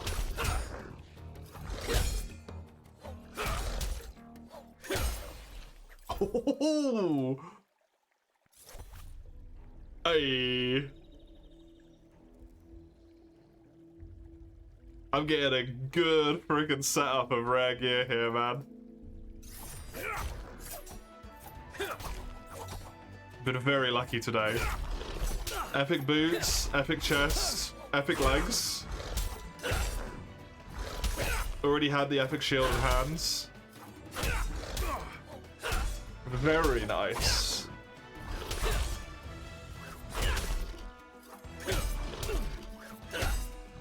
Sorting myself out for weapons for a wee bit. Or for defense for a wee bit, I should say, sorry.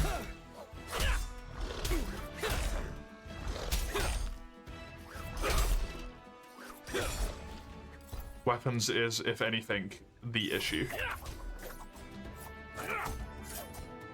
Go jump down. Yeah, Dubby.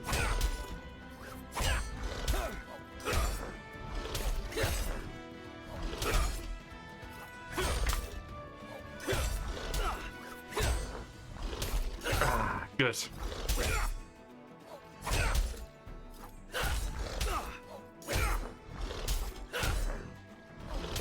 I actually don't know what level I started combat at today. I wasn't really paying attention, to be honest.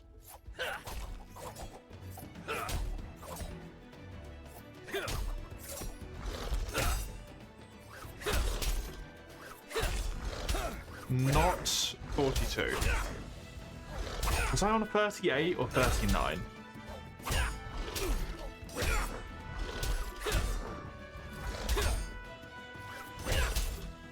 I think sadly it's going to be the non-combat level that I lag behind on.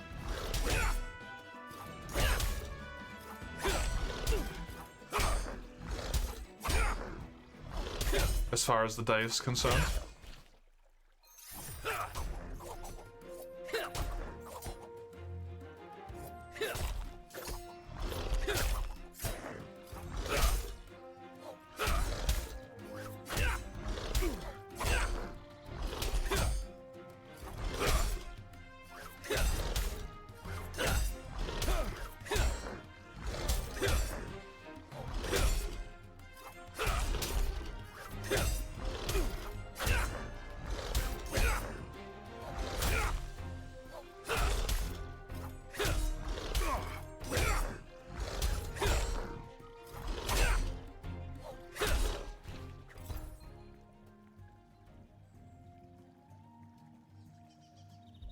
Sure. I've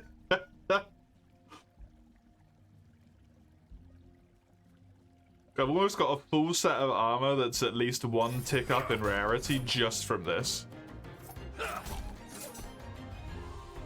Spamming the drops? I really am, yeah. They are 50%, right? So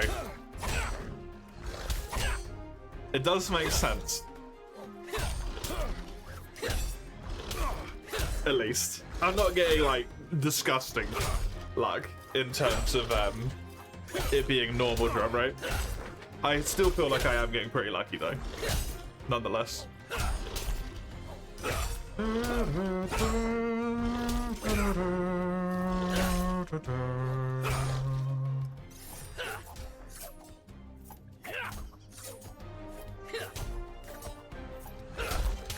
They walk around that bone. For some reason.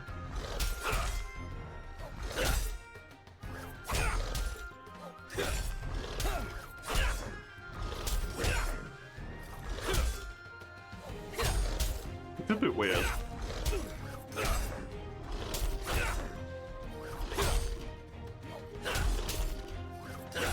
It's always going to use this weapon, right? Because it's so... I'm wondering if I switched to this, if it would use this instead. So patch a while back, some monsters when walk over gathering nights. Ah, that's a good patch. That's a good idea.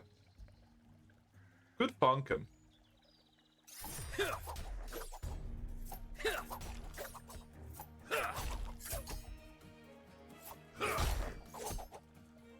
Also, it does allow you to abuse them a little bit, though, right?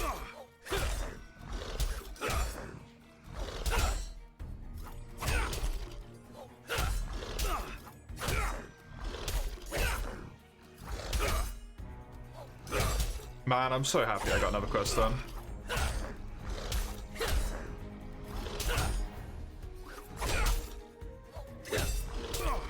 travel zones. This one being very prominent, right? Because they'll path down the ledge, which takes really long.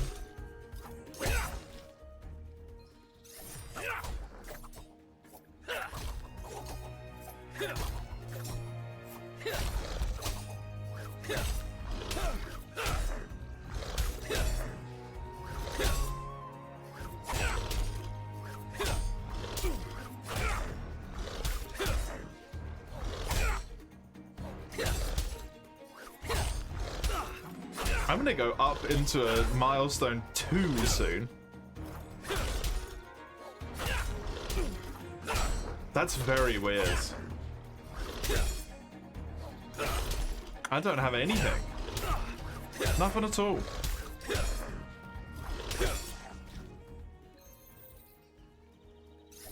Not even the cooking game is at milestone 2. The problem before trying to click a gathering node, suddenly the game's asking you to choose a weapon, yeah. I think I've actually been affected by that a few times. With the Spriggans.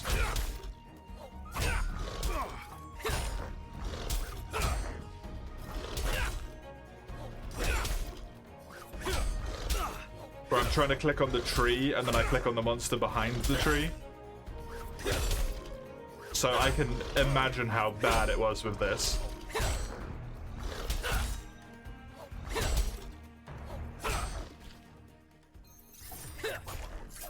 Reminds you of a joke from school? Close your eyes, you know what belongs to you? It's kind of fucked up. The inside of your eyelids. Darkness belongs to me? I own all of darkness? Damn.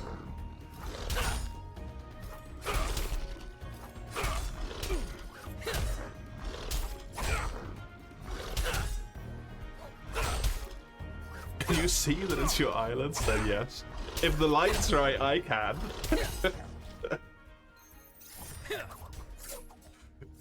It makes going to sleep really difficult.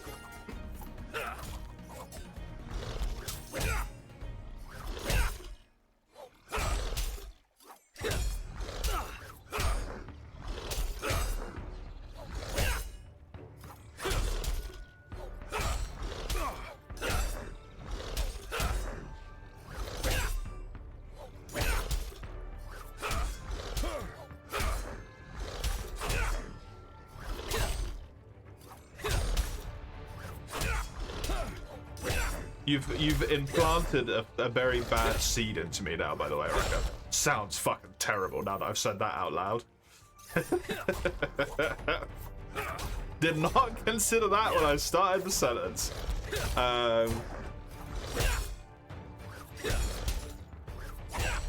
I adore watching videos explaining how AI works based on games. I find it really interesting. And now it's tormenting me that I can't watch that one because you're gonna redeem it and it would ruin it. I'm like, woo! I want to know.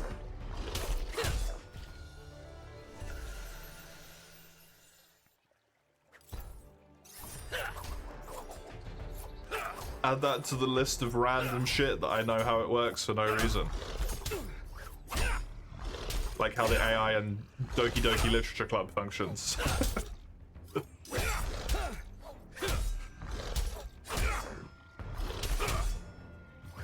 Because it was intriguing.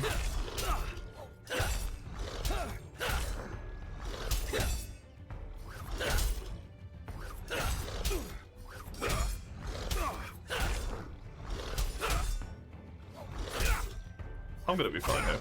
Yeah. Save for later, please. Yes, I'm sure. These are not useful. Wrong. Wrong thingy. 43,000 experience remaining on these guys.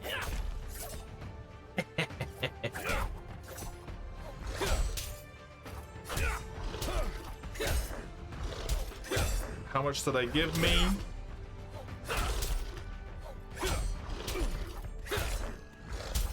5k, 5.6.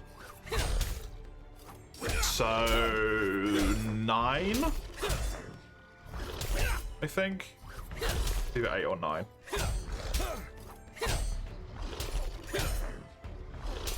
Hello, pop the potion, please.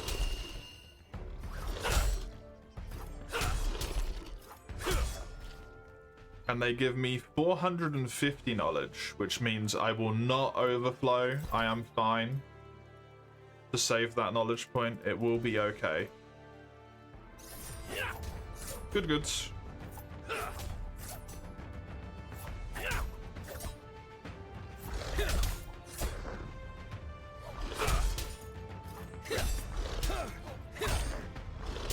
Then I can immediately use that point on unlocking the correct level. AFK. And then I can do some woodcutting. Some woodcutting. I have a goal to get already.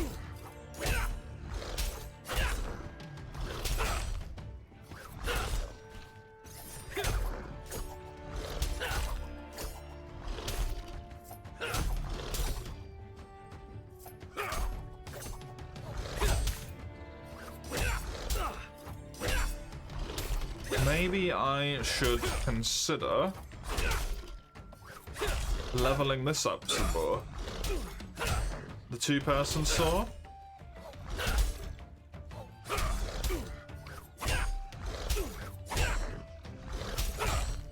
Make that a little bit speedier.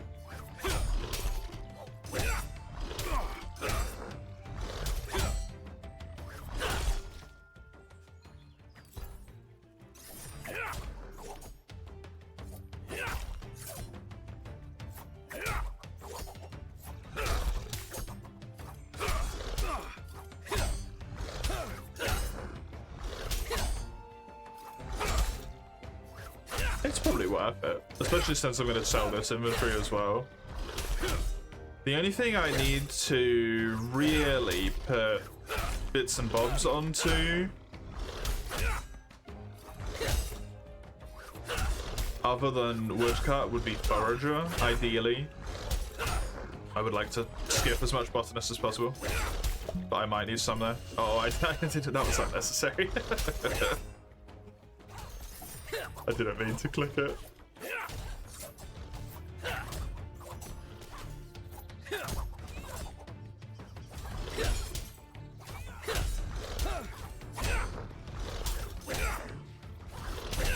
It's a nice shield. I like that shield. If they buffed co-op you.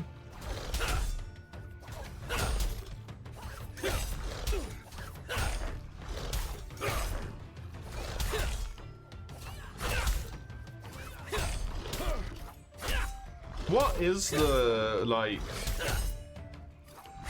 I assume if you're doing co-op it's quicker in some way, shape or form.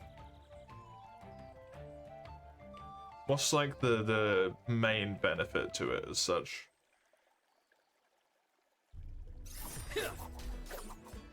Brack has told me before, but I don't remember. Sadly.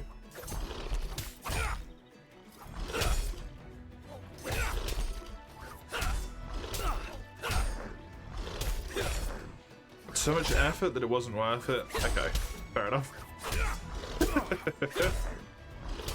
They keep making secret changes.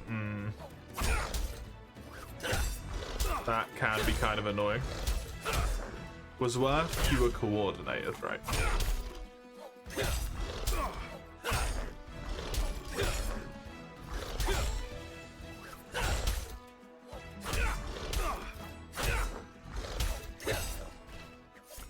I assume more coordination than just like not having disjointed infanteries.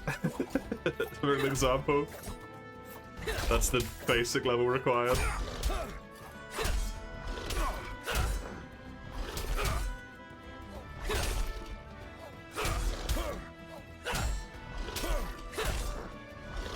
That must be really hard to do, especially when you factor in trees existing.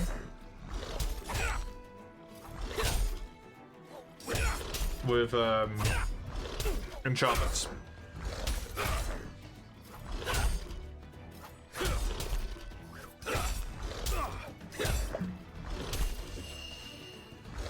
The optimal strat involves switching sides of trees on every inventory. Ah. You can't enchant use. Are use the only two-person tree? Is it not teak as well?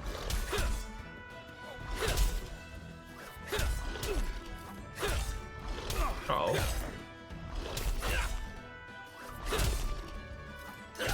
Teak is the handsaw. Fair enough.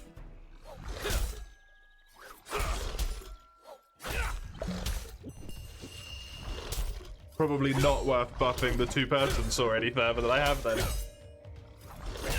Should probably buff the handsaw.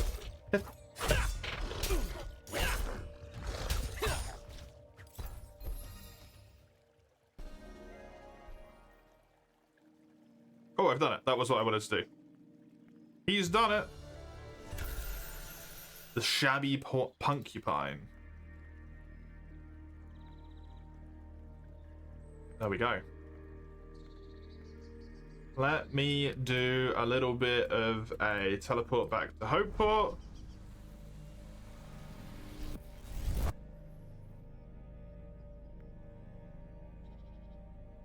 No enchantment is more reason to buff it? I mean, not for me, because I can't enchant any of them anyway, right?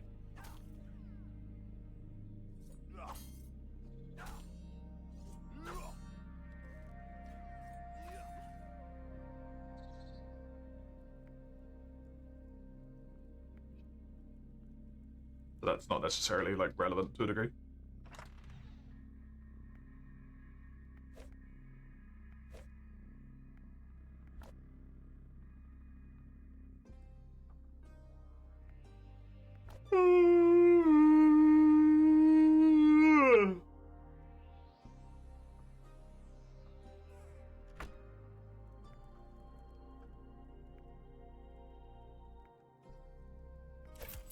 Ugh.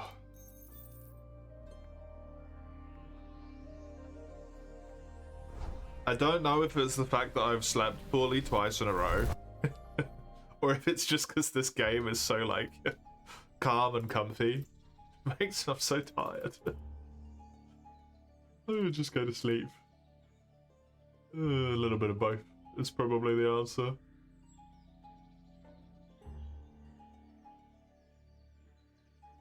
Enchants are wild if you're strategic about which one you enchant.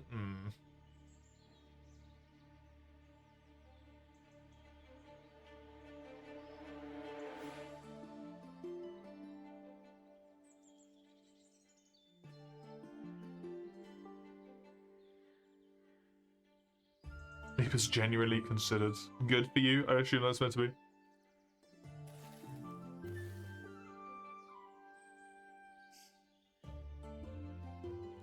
When am I gonna do some carve?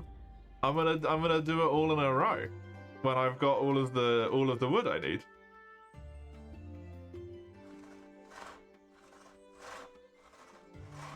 But yes.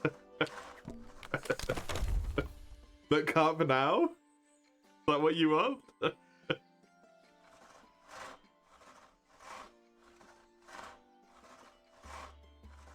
Do I want my end of week report to say +0? Oh shit, you right. Maybe I have to do some tomorrow. I've got +1 forager thanks to a quest reward. My end of week report, by the way. Sounds like I'm at school or something.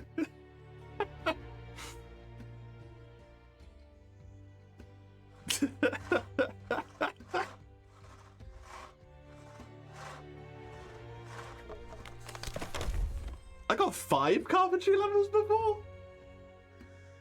Jesus.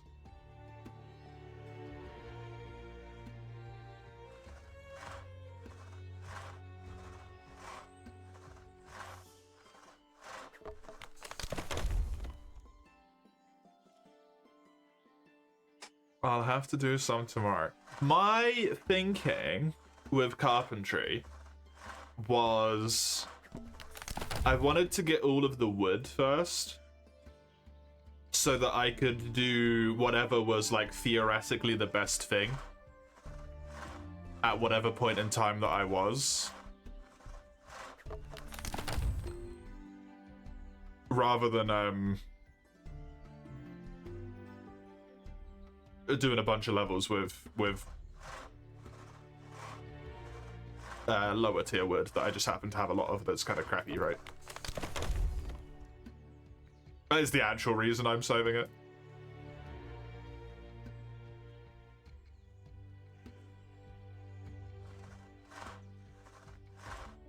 I can use my best stuff first.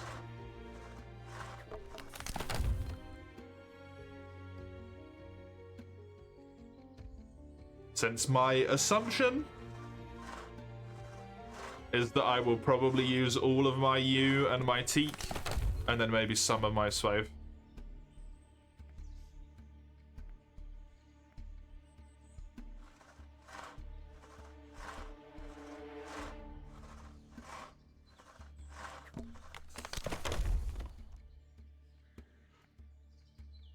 Because I think I might switch to what I assume is going to be not a basic oak log, a moderate oak log, and I will get the 1 level from that. This is going to be, like, significantly better, right?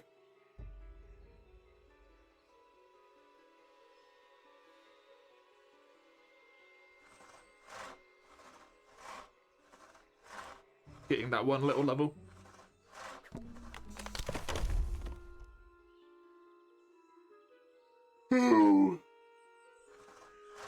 Wasn't I cutting in the other room? I was. I don't know which one would be quicker. I feel like the other room was quicker to run between the trees by quite a lot. I just don't know if running to the storage rift and back makes up the difference. You know? Because I gotta go all the way to this thing every time.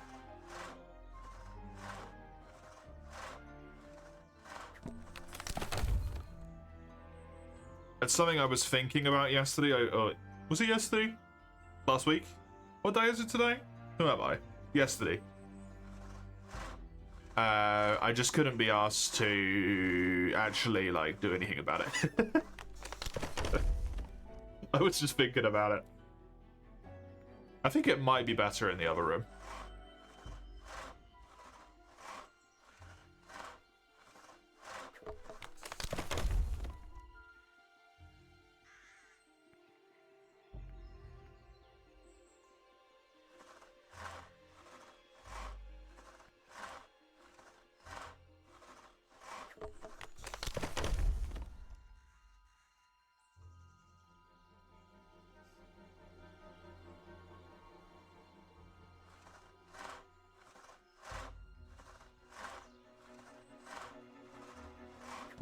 Place that used to be best is maple trees. Ha! That does get in the way a bit when they're not the same anymore.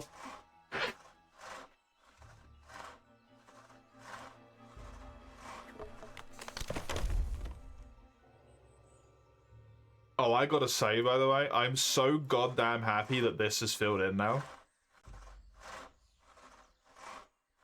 There's something distinctly upsetting about bits of the map that you can see that you can go to, but you can't, like, I can't actually go to them yet.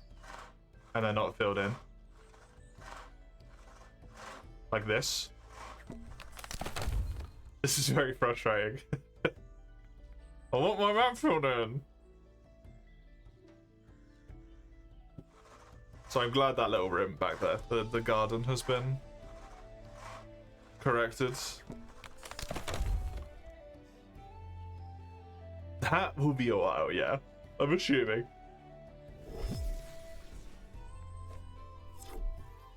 You have a base on the edge of the map around 500 meters from the life, and you can generate ores?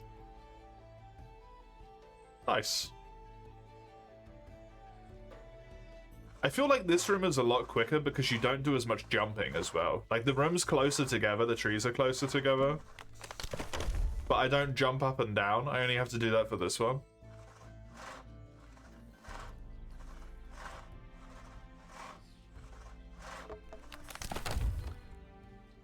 As opposed to, what, all of them?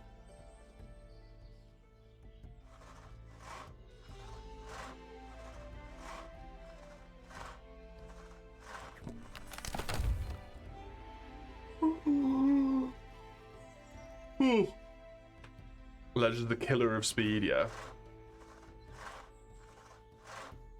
Legends are the enemy.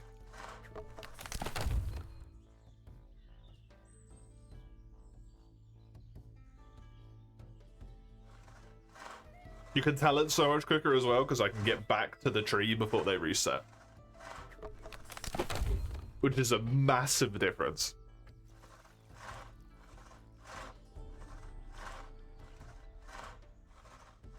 Just a month ago, I almost made a Gower tree that was just a tree on a pedestal. That's funny.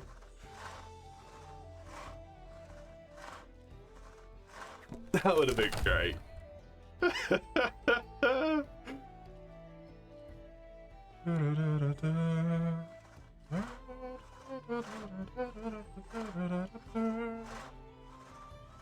Good Sunday wasn't enough. Hey, excuse me?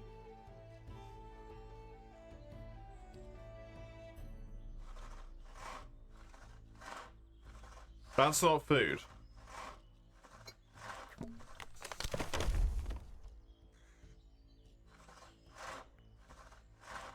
You should not be consuming that in that way. That you're incorrect.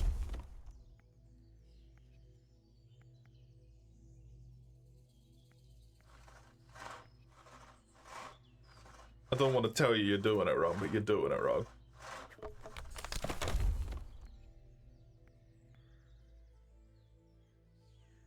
Oh, and the last one is a lot of knowledge, eh? Okay. That's good for me.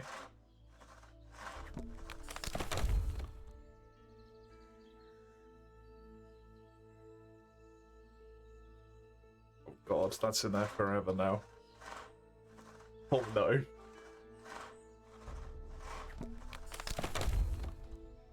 Disaster.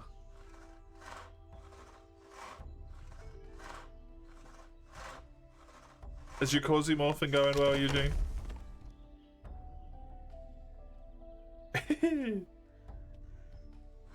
I don't even know what that's in regards to, but occasionally I have had good past moments. Me of the past is correct about me of the past.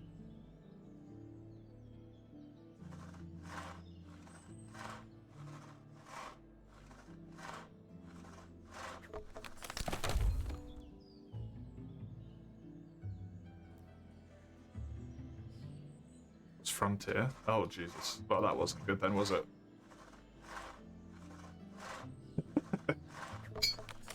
I made the decision to play it. That in of itself was not good. And it's all your fault, Raka.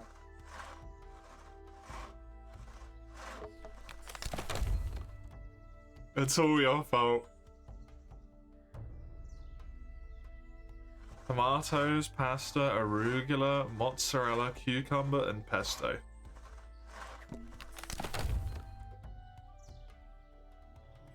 You forgot this was a command.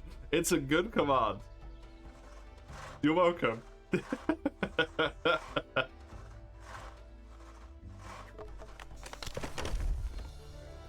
Hey, convert. Botanist. One more and I'll get another botanist level.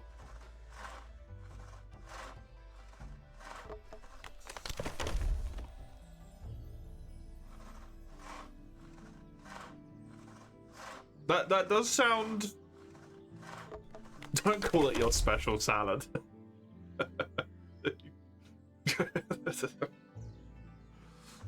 What are you doing to this salad, Eugene? I'm very concerned about the nature of your relationship with this salad.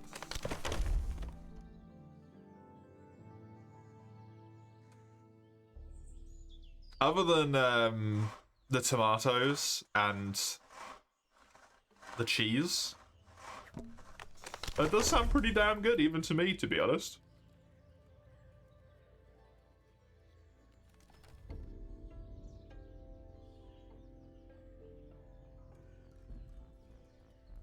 Does sound pretty dang good.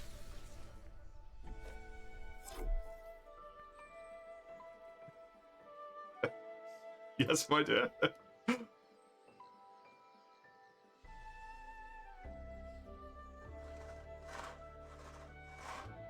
Squints?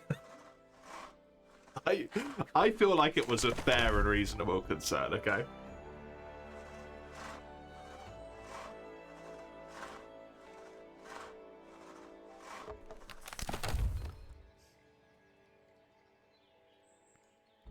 Pesto.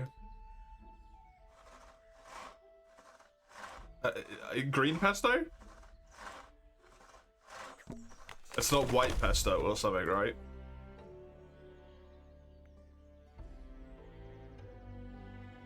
Pesto, onion, Roma, which is tomato, and Nutella, a porn sandwich. That sounds unironically fucking revolting.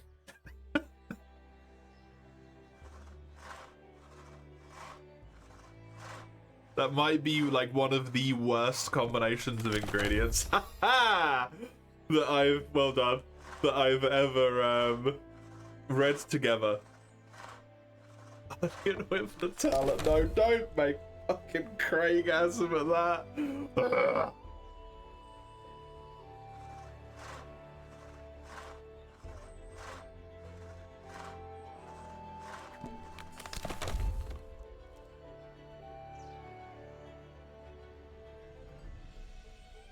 Leeches out of my home.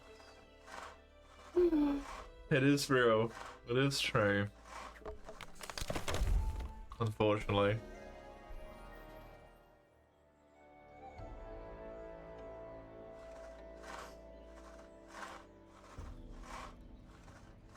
Onion with Nutella. Ugh.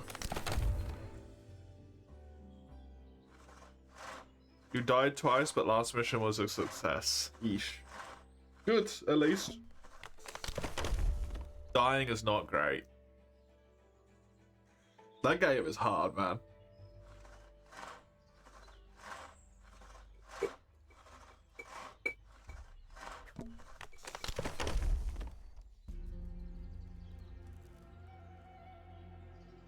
I am so happy that the still so happy. I feel like maybe in general, I'm just playing games that have good upgrades at the moment, but I feel like upgrades are getting a lot better in a lot of games. It's not just like sequential 1% more damage if you're standing in the shade of specifically a birch tree on a warm sunny day. Like, it's not arbitrary bullshit, it's like actually useful stuff. Quasimorph has great upgrades. Great upgrades. The pod is so good. The map scanning is amazing. This game, with its, like the potion belt, is phenomenal. The little resource stones so that you can quick bank around the whole map are so nice. Although, fuck knows how I even played the game before those were a thing. I don't even remember anymore, but I was truly insane. That's so required.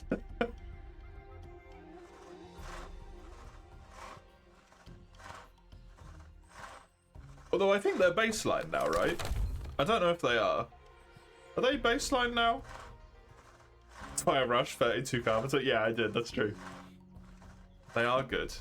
The quest allows you to withdraw from them, right? Instead of just deposit? Yeah. That's a really good change. I'm glad they did that. And deposit all. Oh, okay. Which is even better. Yeah, the fact that you can withdraw from them is so good.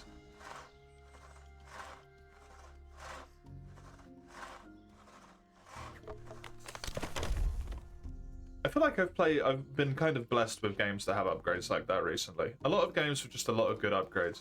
The bee upgrade is really cool in this as well, to make it so that the crops grow really quicker. The crops grow quicker. Jesus. I read really hard as I was trying to say what I was saying, and it just overtook my mouth.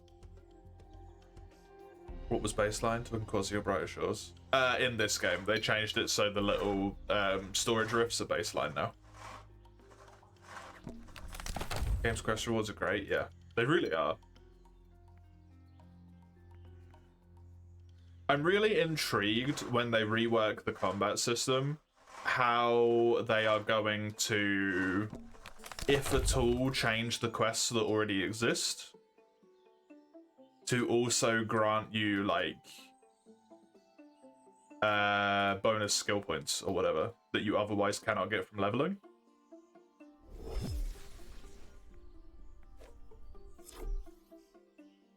To, like, even further incentivize you doing quests beyond the fact that they're already just really neat. You know? Who knows? That question could actually be potentially no one right now. Instead of you. The answer to that is almost always you. You could know for this, but also potentially nobody. They might not even know yet.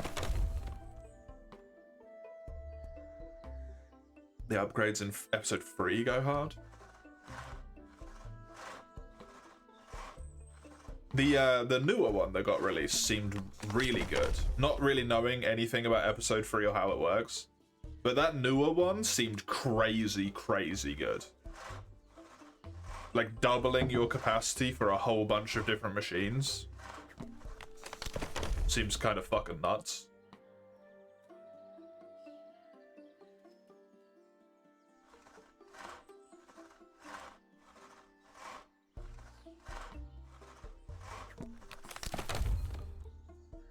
The 6 stars reward is a game changer as well. Yeah. As the best quests in general. Nice.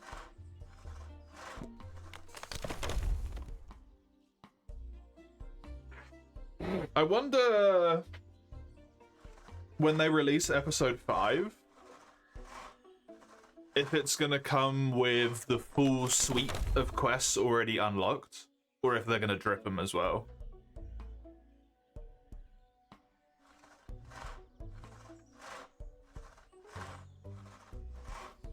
They'll have 2 at the start? Okay.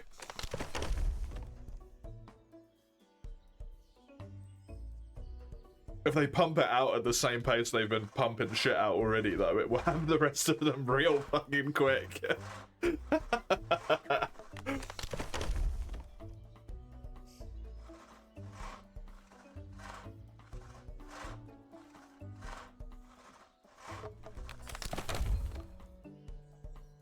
I really enjoy when upgrades in some way, shape, or form are like transformative in that way, you know?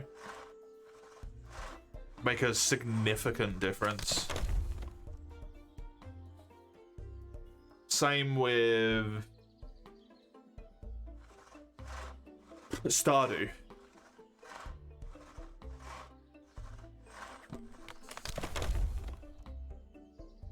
When you finally finish and get the minecarts unlocked to be able to travel around the town quicker and stuff. That shit's crazy good. I don't think any of the other ones are ever as good as that, but it's just so nice.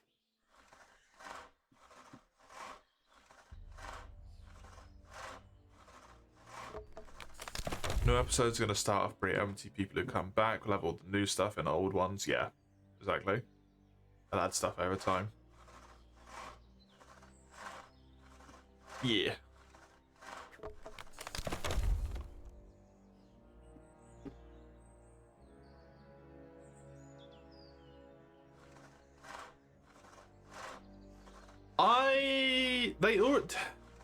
Is the legacy leaderboard?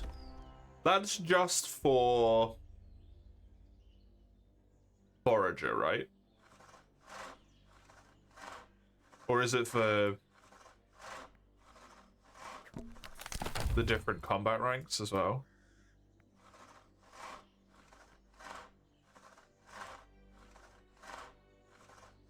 to the different combat ranks as well.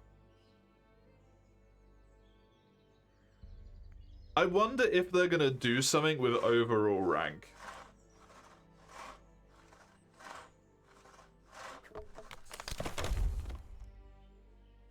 And have like snapshots maybe.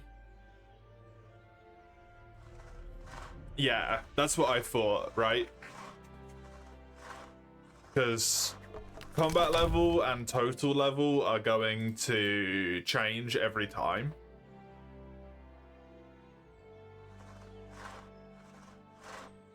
And there's probably at least a good chunk of people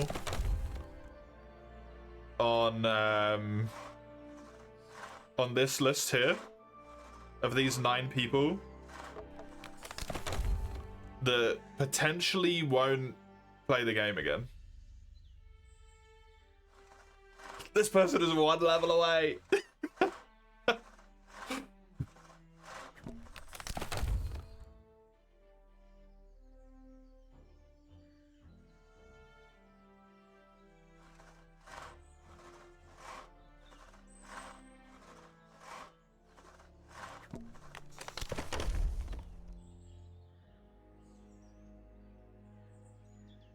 He's just waiting to have a party. Ah, cute. Most top players will be back for sure, yeah. But there's always gonna be like 1 or 2 that don't, right? Or at least maybe are doing something else actively in the meantime and then lose out in their chance to hit the top again, or they're ill and they're in hospital or something going on in their life, you know, bereavement or something. And it's a bit sucky if they get their achievement as such completely erased because of something that was potentially completely out of their control. So I really hope they do put an alternate thing in.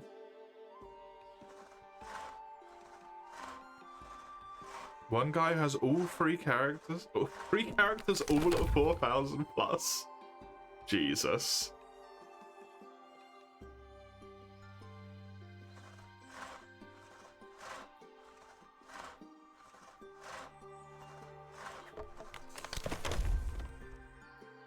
What I find interesting is that 2 of those people have cancelled their subs as well. Because they've got numbers. No? Isn't that why they have numbers though?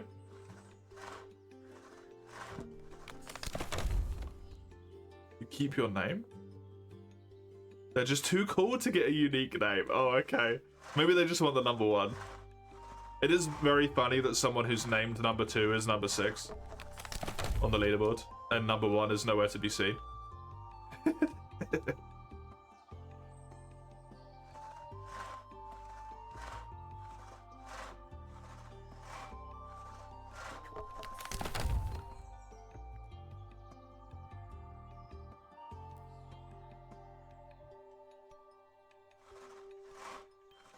I do find that's weird, but I understand it to a degree. Very odd thing. Dude, why am I so high ranked in some of these fucking skills still? That's ridiculous. It was very clear they don't want to take anything away. Yeah.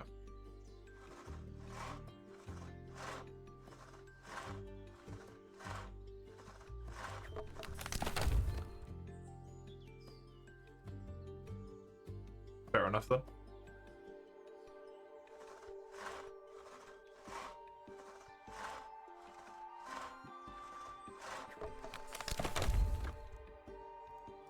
It really surprises me how highly ranked I am in some things.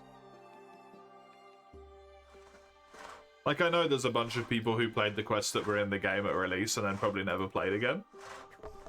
So it makes sense that they wouldn't have that high skill levels, but...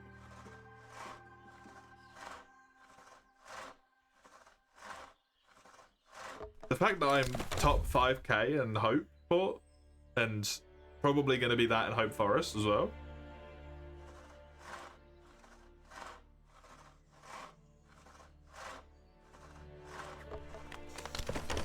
You've been the same carpenter rank for so long.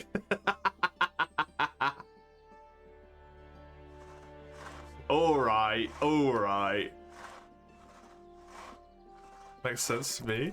Or to you. I'm that high. I'm not that low level. I mean, I'm 39 in this at least though, right? Like 44, 39, 37? Puts me 6,000 in Hope Forest? Hope Port? Yeah. Even then though, really, like...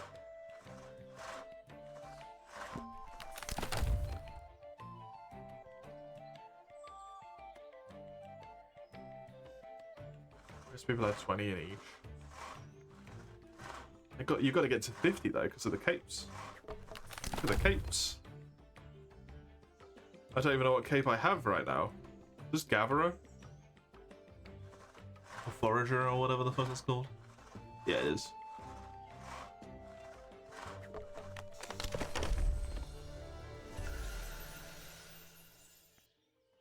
Bottomless level! Hey! I bought the Forager cape? Yeah. I think I have all of them. I think I've got all of these for. The only one I don't have is the Hope Port cape.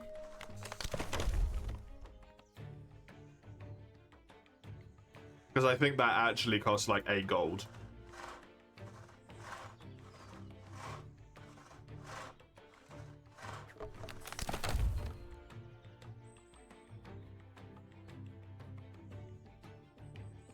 On OSRS, the average person has base 40s. Oh shit, damn. It costs the combined value of the individuals. Ah, okay. Oh. I'm all full up. Didn't realise.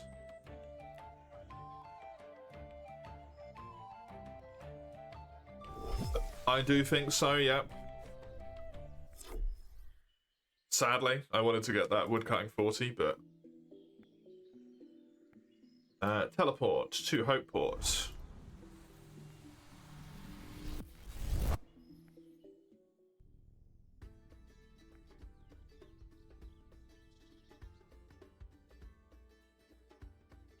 Where are my puncupines? They are all the way up there! I gotta run all the way around. I need a tunnel.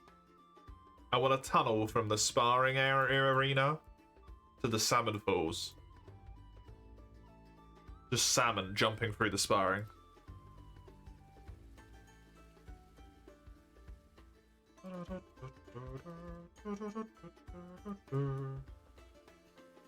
Well, what maybe would make more sense is these to be connected. In some way.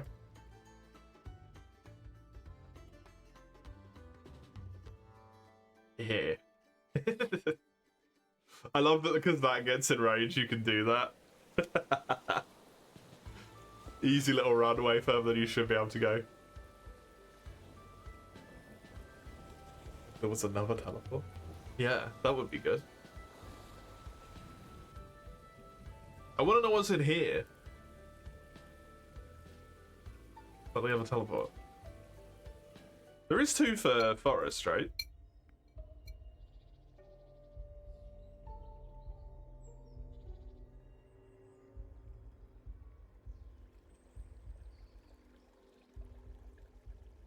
Oh my god, this really is like all the fucking way up there. Forest has 3! Crazy. Purposely made pathing like that possible, still limited, yeah. I like it, it's nice.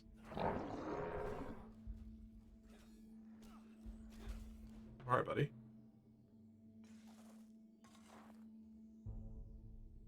Two, 3, 3, 2 right now. Neat.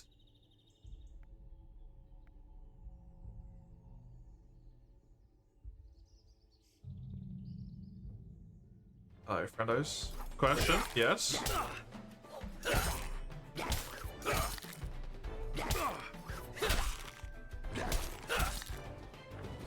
Is there an end goal to this run? The end goal for this run is to complete all of these quests. All of the quests which are in free to play, I've already done all of these ones. This I've done before. This one I could do as soon as I started. This one I could basically do as soon as I started. And I've then done these two. I need to get mostly just combat levels at this point, but there is only 4 quests remaining. And I am definitely getting 1, if not 2 of those done next week. Potentially, probably just 1.